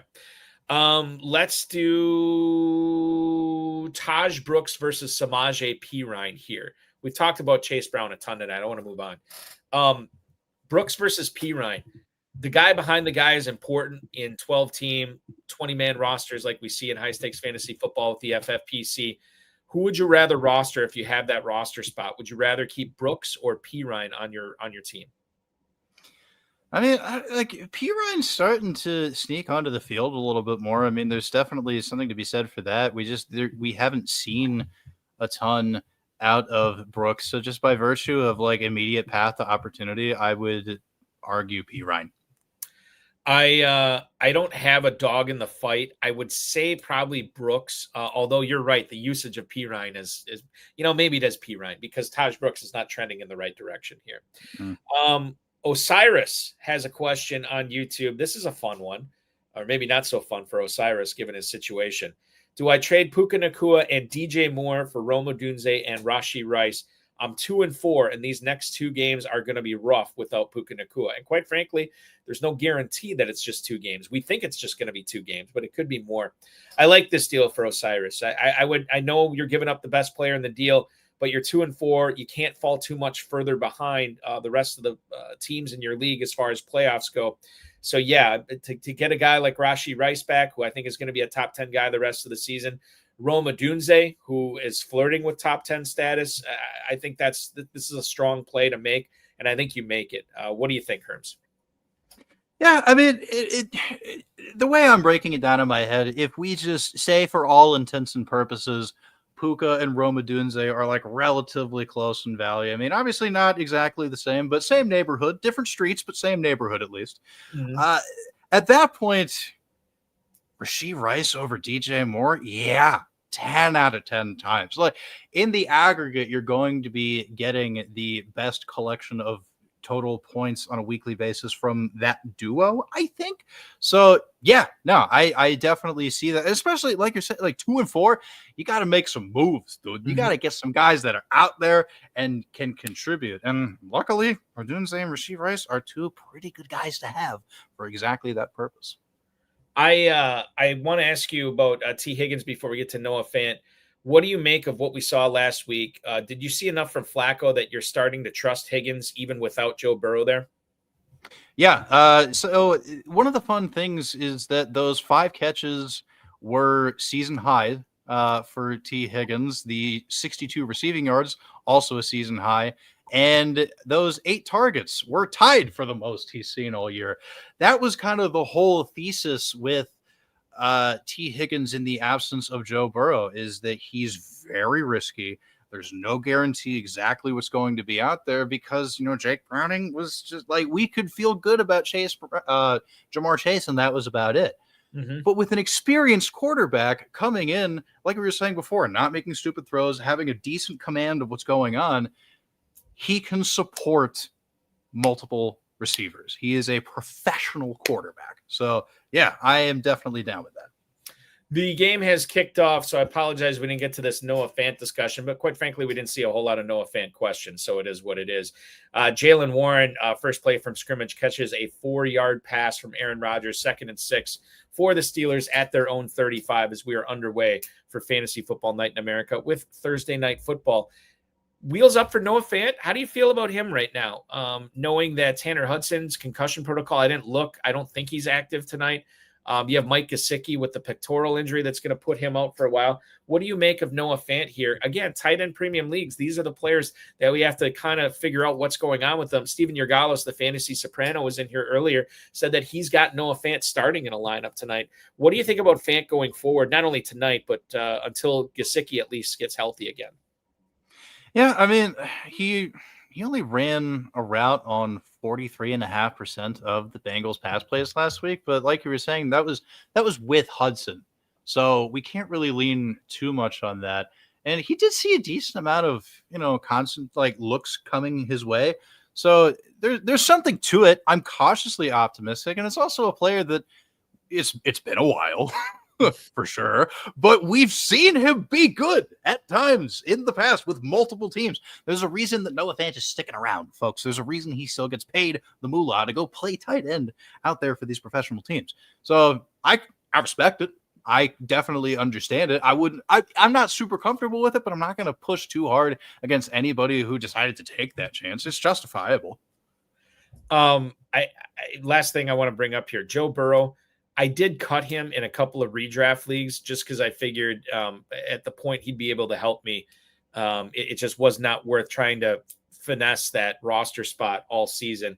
I don't know what your status was on drafting Burrow this season. Do you still have him on any teams? And if you don't, if he was available in, say, a 12-team, 20-man league, is this a player that you try to find a roster spot for? Things to consider the bye-apocalypse with 6 teams on bye coming up next week, Herms.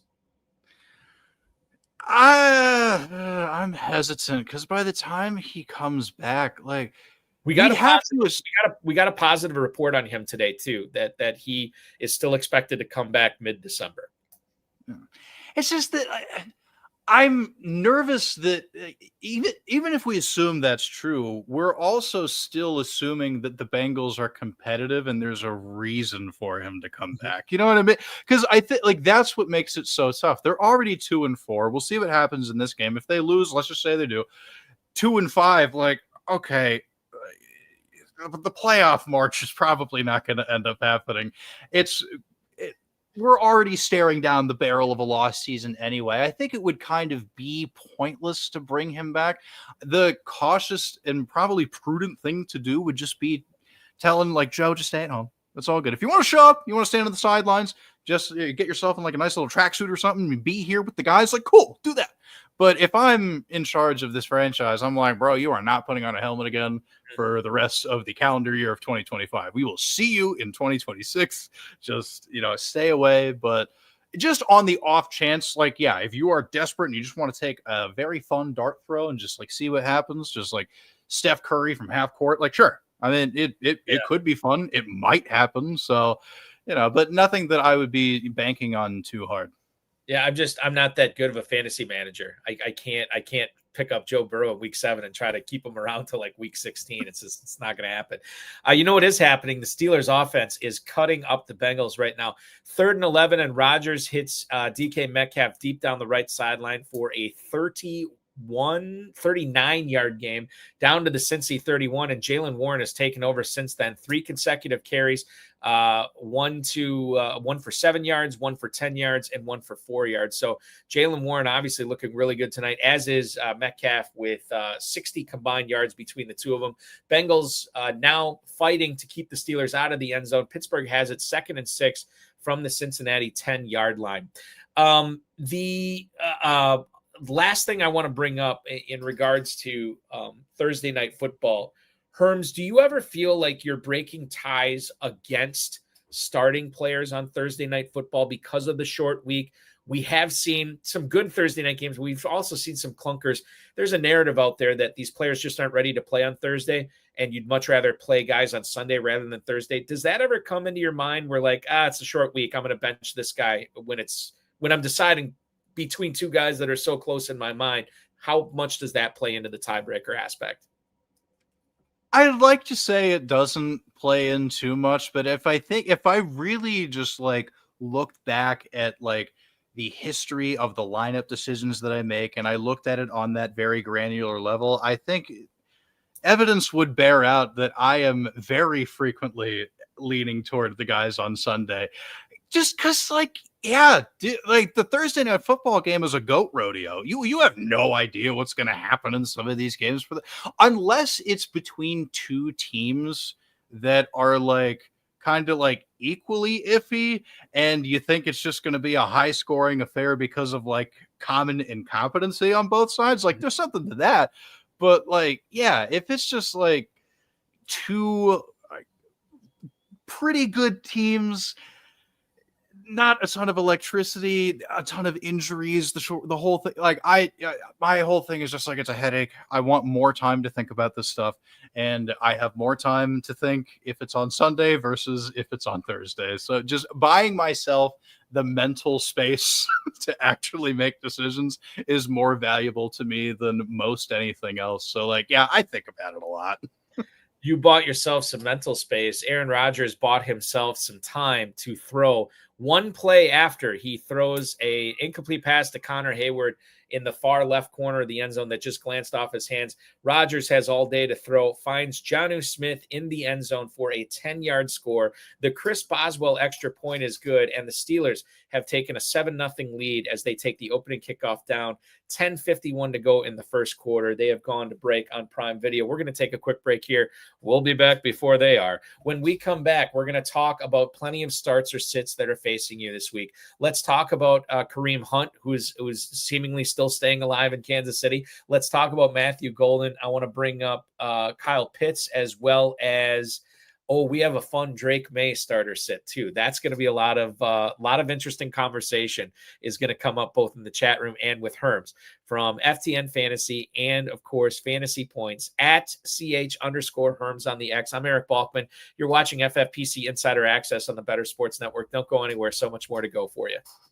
Folks, let me talk to you about my favorite weekly platform to play on. We all play Dynasty and we all play Redraft, but we got to find some place to play weekly. And the FFPC Weekly Challenge is my favorite. If you're like me and you're tired of the constraints of salary caps or having to do a draft to make a team, or even having to play against these people that are stacking up the same team, stacking up certain games, and you feel like you have to put in a million entries or have to have those certain stacks to win, then come play over at FFPC. Really, the only main rule that you have to deal with is that you cannot select multiple players from the same team. I'm going out and I'm trying to find the best of the best of the best players and put them into a lineup. And that's what you can do over at my FFPC. You can go out and you can take the number one running back in Bijan Robinson, and you can also have Saquon Barkley. As long as they're not in the same team, you can put them all into a lineup, right? And there's 4 flexes for this, so there's a lot of flexibility.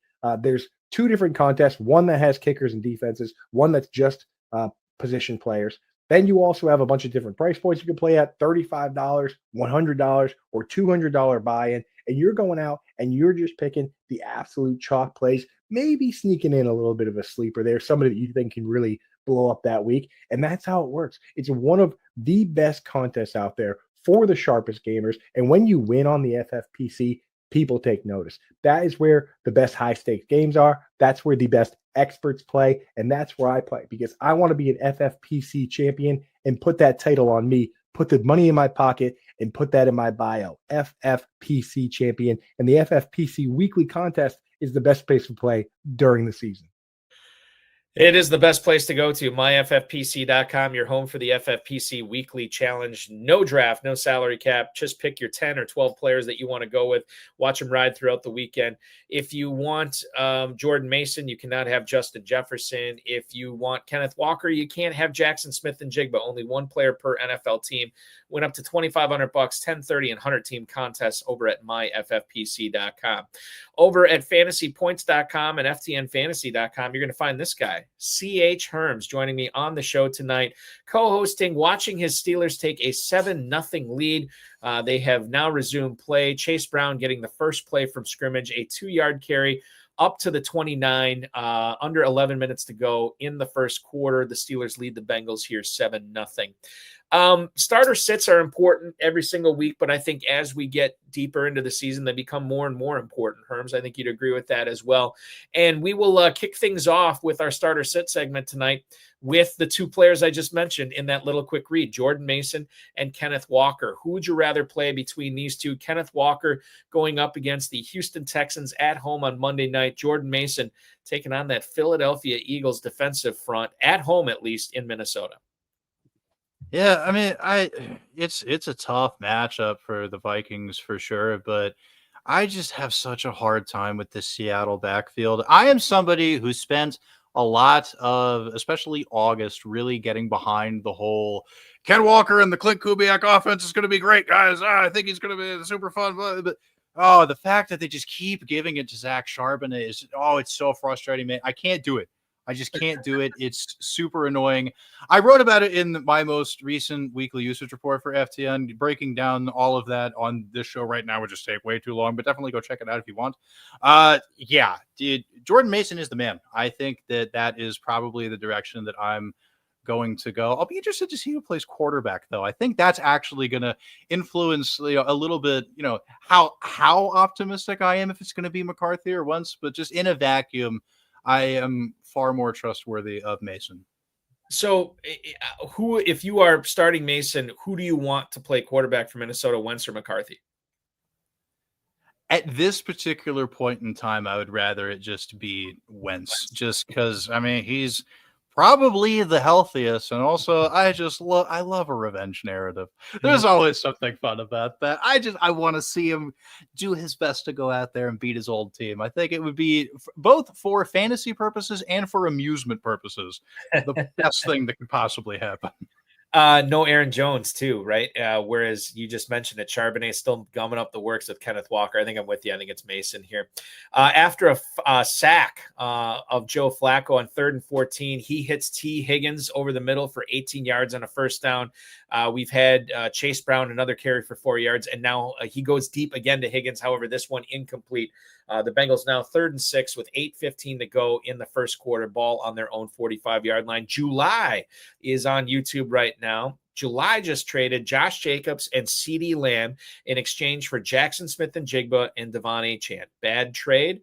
I don't think this is a bad trade. I think this is a fairly even trade. Which side would you rather have? Herms, I'm leaning towards the JSN Achane side. I would agree, especially because Achane just does so much as a pass catcher, and most of the leagues that I play in are at least half, if not mostly, full PPR. So yeah, by virtue of that alone, that's But all great players in this deal, though. Congrats to both of you. Yeah, everybody wins. Everybody wins. I think that the one thing that would give me a little bit of pause is I think that the Packers and Cowboys offenses are more of the offenses I want to be in business with over the Seahawks and Dolphins. So there is something to be said for that. But as far as players go, I think you're doing things right with Smith-Njigba and Achane here. Two players that are on not as exciting offenses are TreVeyon Henderson and Bam Knight. And that's the next question I'm going to ask you here tonight. Which one of these guys would you rather start? Henderson gets the great matchup at Tennessee. And then you look at Bam Knight, not the greatest matchup in the world, but at least he's home against the Packers. And it seems like he's going to be heavily involved in the game. You can only play one. Who's it going to be, Herms? I hate what the Patriots are doing with this backfield. It's stupid. I don't understand. Like, Ramondre Stevenson's not that good, okay? And he fumbles constantly, but they're just like, no, we got to keep the veteran out there. We're going to... it grinds my gears, dude. It really grinds my gears until we see TreVeyon Henderson actually get a substantive amount of work, get him out there on a larger complement of shares.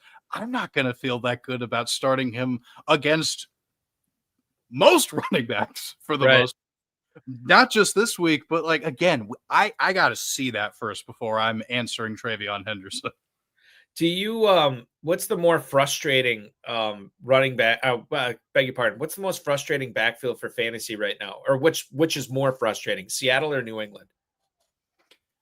I think Seattle, just because, like, at least Charbonnet is like, he's a pretty good player. Like, if they balance things a little better, like, we could have two pretty fantasy viable options here. Whereas, like, with Henderson, it's just like, bro, like, you used a high draft pick on this guy. Just get him out there on the field. We don't need weird committee nonsense. I think they're frustrating in different ways, but I think Seattle, just because, like, both guys are at least, like, very, very, very talented, and the potential's there. It's right there. And to confirm, you are saying Bam Knight over Henderson this week, right? Yeah. Okay. Here's a one. Hopefully you're not in this situation, but I get it if you are, especially if you're playing with dual flexes.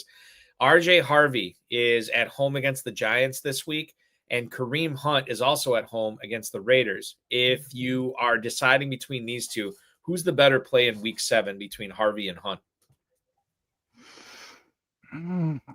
I guess, Kareem Hunt, because he gets the ball. We can count on that a little bit more. RJ Harvey, the usage is very, very inconsistent. I think he's been running more routes lately, which is actually kind of cool. Like Tyler Beatty's kind of faded a little bit. At least we're taking away like one major factor in this backfield, but like it's still so heavily concentrated toward J.K. Dobbins, whereas at least with the Chiefs, like nobody can run the ball. Right. Patrick Mahomes is pacing to lead this team end of year with 629 rushing yards. So like that's insane. He can run the ball. Yeah, but they're feeding him and Pacheco equally. At least they're both like equally bad, but like at least the volume's there. So I'm always going to lean toward opportunity and volume, and technically Kareem Hunt wins. I think it's Hunt too, and that's more of a commentary on Dobbins and the stranglehold he has in that Denver backfield right now.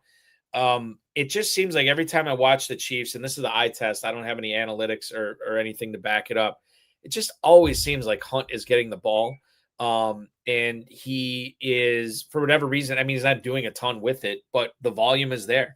I want Brashard Smith to get the ball more in Kansas City. It hasn't happened yet. Hopefully it will. But right now Hunt's getting it.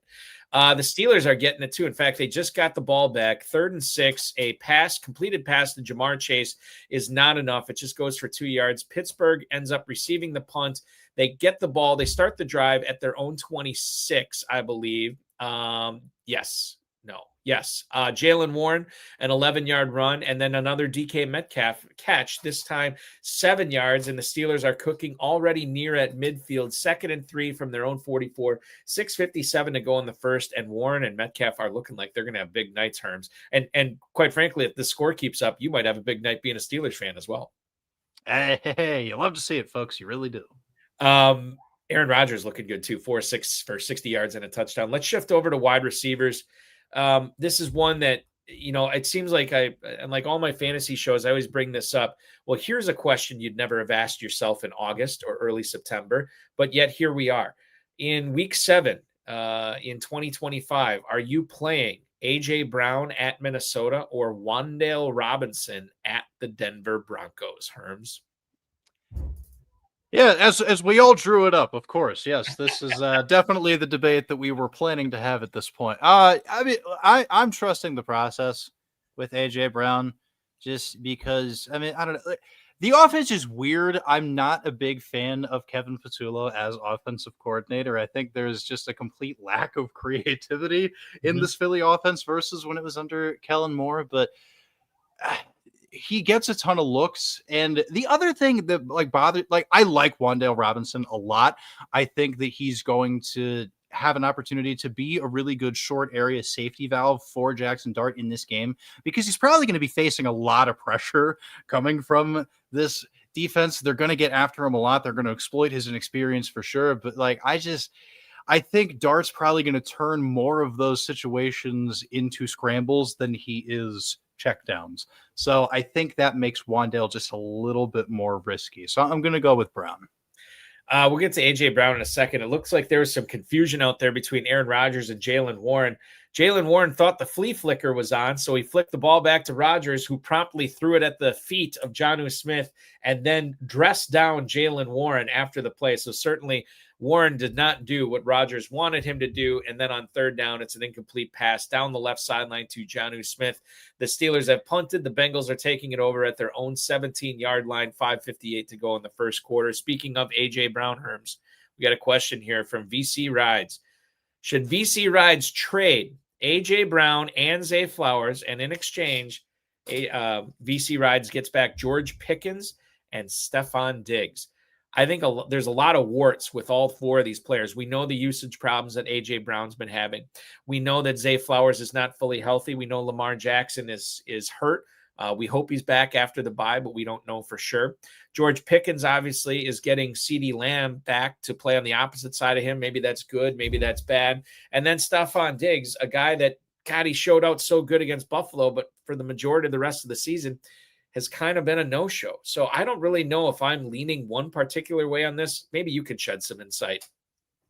Yeah, I mean, Pickens is still going to have a pretty good role, but it's not going to be nearly what the opportunity has been without CeeDee Lamb. So like that kind of scares me off. And because he is like the big piece on the other half of that deal, I don't know if I can go after that. At least AJ Brown and Zay Flowers, like things are frustrating with them, but we know what their role is. Mhm. Nothing is going to change, at least as far as that like narrow measure of things goes. So that level of consistency makes me feel better about putting them in lineups every week, because at least they'll get this threshold of targets on a consistent basis, run this number of routes, and do all these kinds of things. So I think from like the safety standpoint, quote unquote, I'm going to err more toward Brown and Flowers. Is there a Patriots wide receiver that you'd want to invest in, given what you'd have to give up to get him, or given what you already gave up to get him, between like Diggs? Obviously, Kayshon Boutte had his second turn as being a big waiver wire gem this past week in the FFPC. Is there a player there that you like between those two, or maybe somebody else? I don't know how I feel about Diggs the rest of the way, quite frankly. Now for season long, I think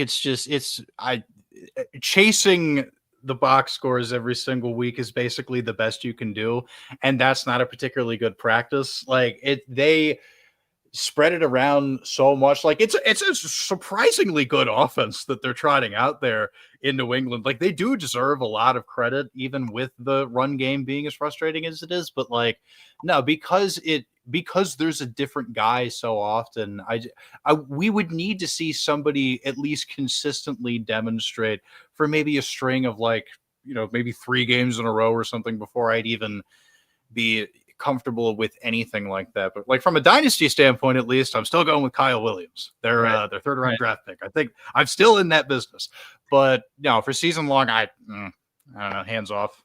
There's a couple of dynasty leagues where I really want to cut Kyle Williams because he's just not cutting it for me right now. But I know that the payoff is I think it's going to be coming down the road with Drake May on that team. More on Drake May here in a little bit, as the Bengals are off and running. An 8-yard catch for Jamar Chase on the first play from scrimmage on this drive. 2nd and 2 now from their own 25. Go the Bengals. We go to Kendrick Bourne, a player that has been feasting off of opposing secondaries the last 2 weeks, getting balls thrown to him by Mac Jones. And it seems like we talked about earlier, even if Jauan Jennings goes, he's going to be battered.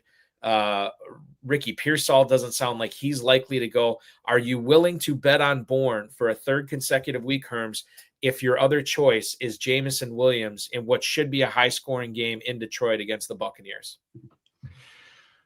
Yeah, I mean, Kendrick Bourne is that dude, and especially like if it ends up being Mac Jones again, it's like that connection between the two of them is just very special. But Jameson Williams is just too inconsistent to trust right now. I think that the really odd thing is, like last year, they started to get him involved in more varied ways within the offense, and not only using him just as this downfield threat. And his ADOT was still double digits, but it definitely came, considerably closer to the line of scrimmage last year. But now it's all the way back up to 16.8.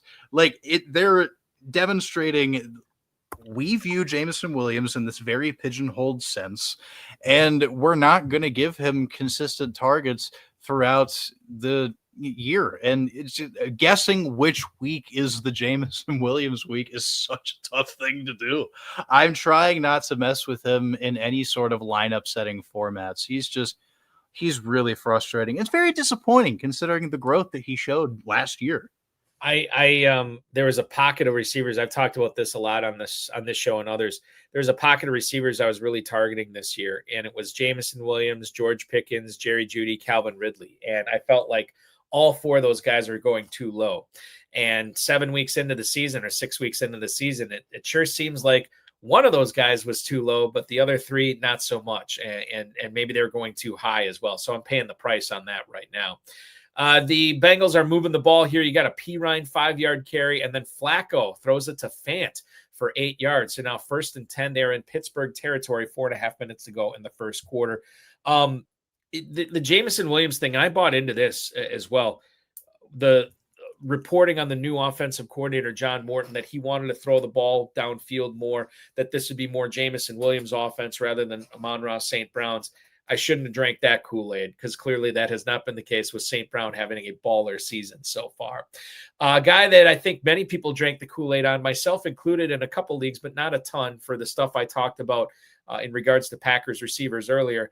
What are you doing this week for the take 3 in the Matthew Golden breakout game against Arizona? Are you playing him or are you playing Sterling Shepard, a guy who might be the number 2, maybe number 1 option in what could be a big-time shootout between the Bucs and Lions?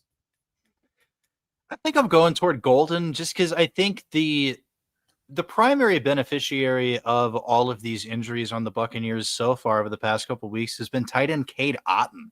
I mean, that's where I think if you're going to exploit this situation and really try to look for points in Tampa, that's where a lot of the targets are going. That's where a lot of the consistency is going. And him and Baker Mayfield had a great rapport last year. I think a lot of people forget just how good Cade Otton was.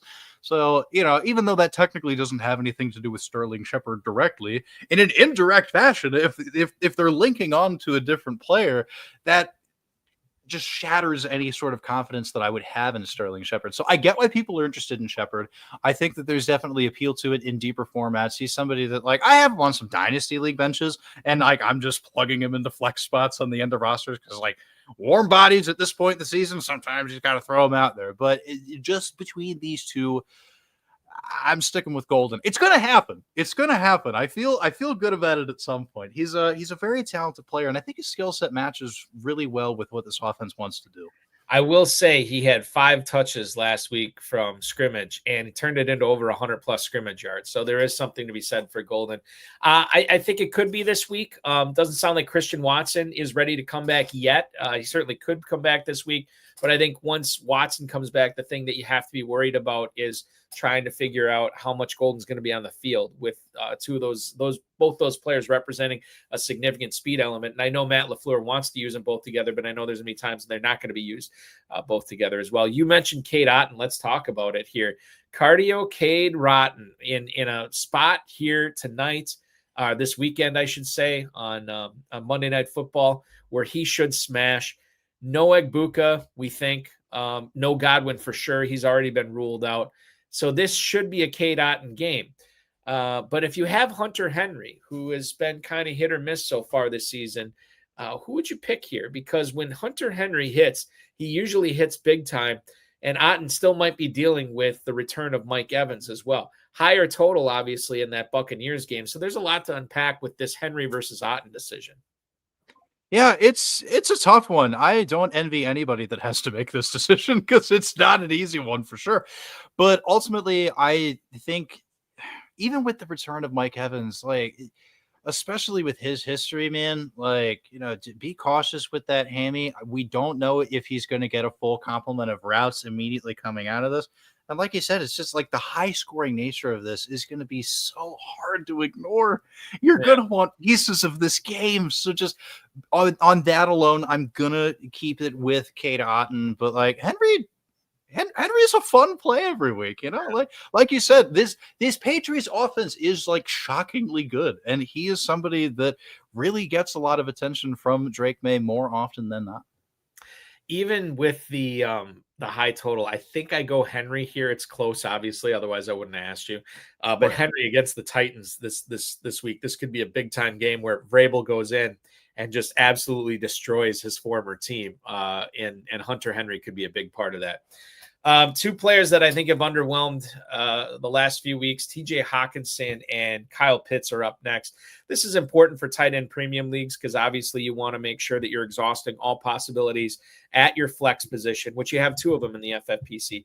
You want to make sure you're exhausting all possibilities and making sure that a tight end is a good or not a good start this week. If you are deciding between Hockenson at home against the Eagles and Kyle Pitts at San Francisco on Sunday night, which way are you leaning here, Herms? The inconsistency of Hockenson is it's too much, man. I can't get behind it. I am not confident starting him really anywhere. Whereas Kyle Pitts, it's a weird offense in Atlanta. I think they're still kind of trying to figure things out a little bit. But one of the things he does have going for him is that he has had at least 5 targets in all but one game this season.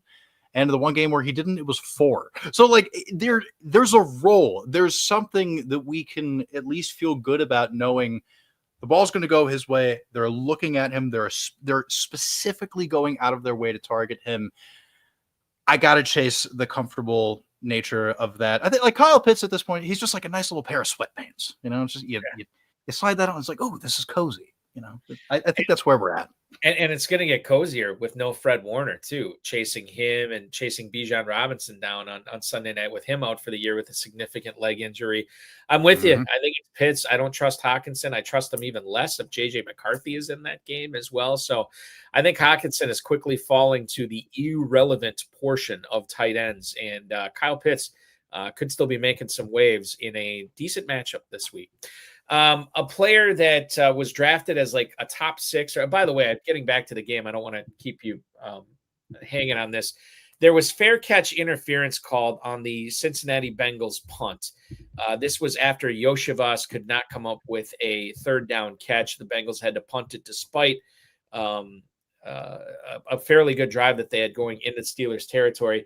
The Steelers have now taken over 1st and 10 from their own 27, still the first quarter. 2:45 to go there. It's wild to think that in the span that the Bengals had the ball to start the second half last week, Herms, and they held it for like 10 or 11 minutes.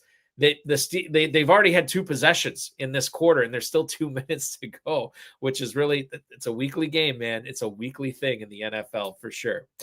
So getting back to my tight end conundrum here, Evan Engram is a player that was drafted as, hey, maybe he's Sean Payton's joker this year. Maybe he'll be the number 2 option. And I think he is the number 2 option, passing option, at least in that Denver offense. But then you have Theo Johnson, who's really been coming on a team that, especially with Malik Neighbors hurt, I don't know if they have a reliable number 2 option. So you could be looking at the number 2 passing target for both the Broncos and the Giants. I think they play each other this week, if I'm remembering correctly, and I am. They play each other this week. This is the Evan Engram revenge game. How do you feel about Engram or Theo Johnson playing against each other? Which one's the better start in Week 7? Yeah, it's a tough call between the 2 of them, but I think I gotta go toward Theo Johnson because ever since Dart took over, like he has been leaned on, and it's pretty fascinating. Again, shout out FTN's NFL Stats Hub for this little fun fact.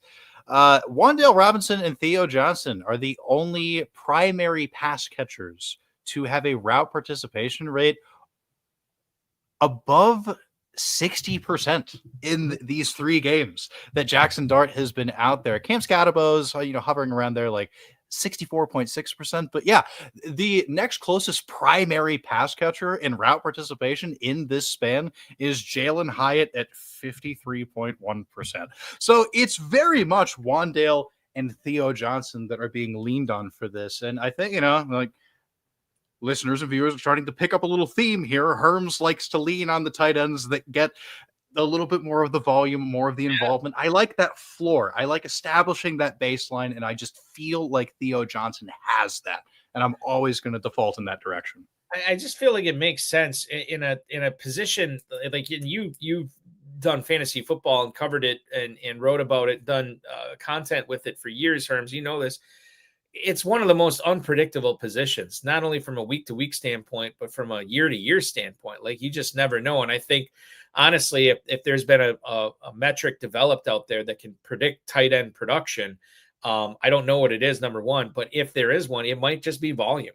Like, get me the guy that is getting the ball, get me the guy that's getting targets, and I'll take my chances after that, because I can't count on, you can't count on big plays. You can't always count on touchdowns, but what you can count on seemingly is volume. And it's why we draft guys like Bowers and McBride and Kittle and all these guys at the top of the draft every single year. So I'm with you. I think it's Theo Johnson.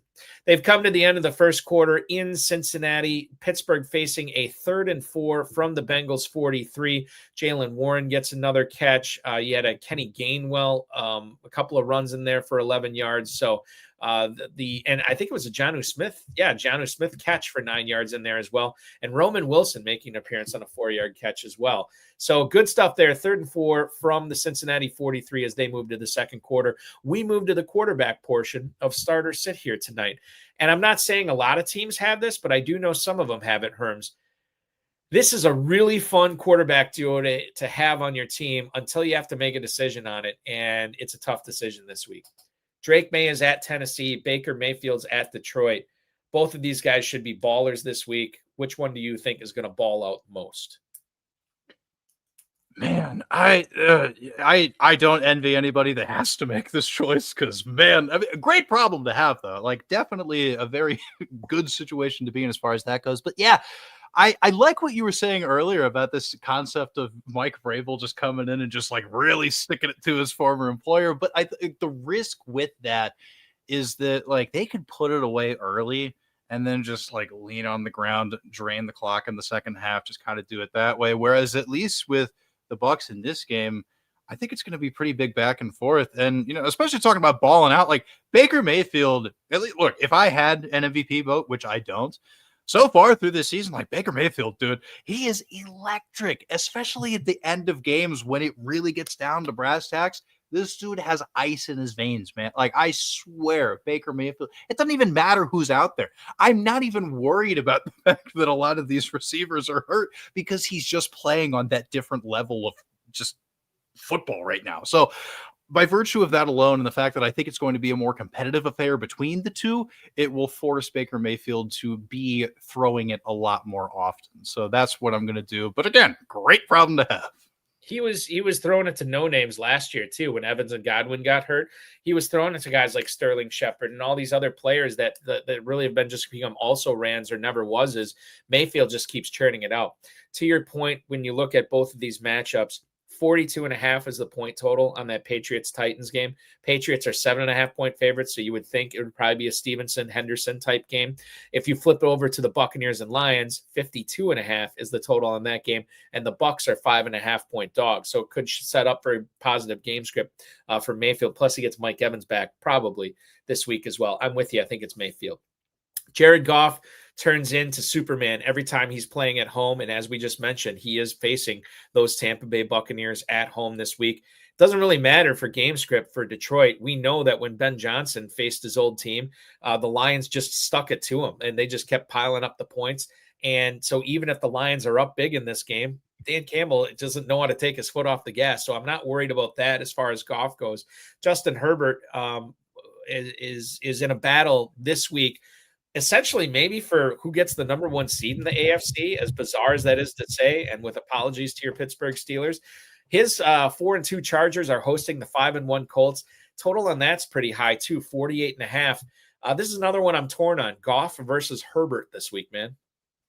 That's another very tough call, but I really just want as many pieces of this Lions game as possible. I just like the possibility for it is just immense for everybody involved. And then I will say, this is not a good reason, but I'm going to say it anyway because it's what I believe. These all gold Chargers uniforms are just giving horrendous vibes. It is a terrible look.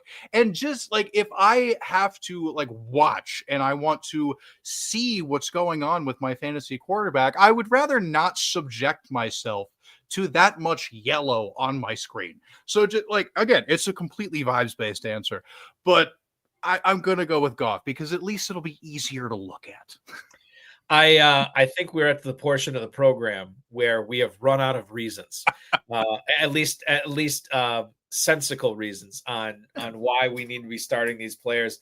I'm going to go with Goff just because I think that his level of play at home is it's so high relatively high compared with everybody else. I think he does numbers this week, and that's why I'm going with Goff. Although you make a good argument against the Chargers uniforms for sure. Last one we'll end with tonight, Herms. We kind of talked about Sam Darnold and Justin Fields earlier.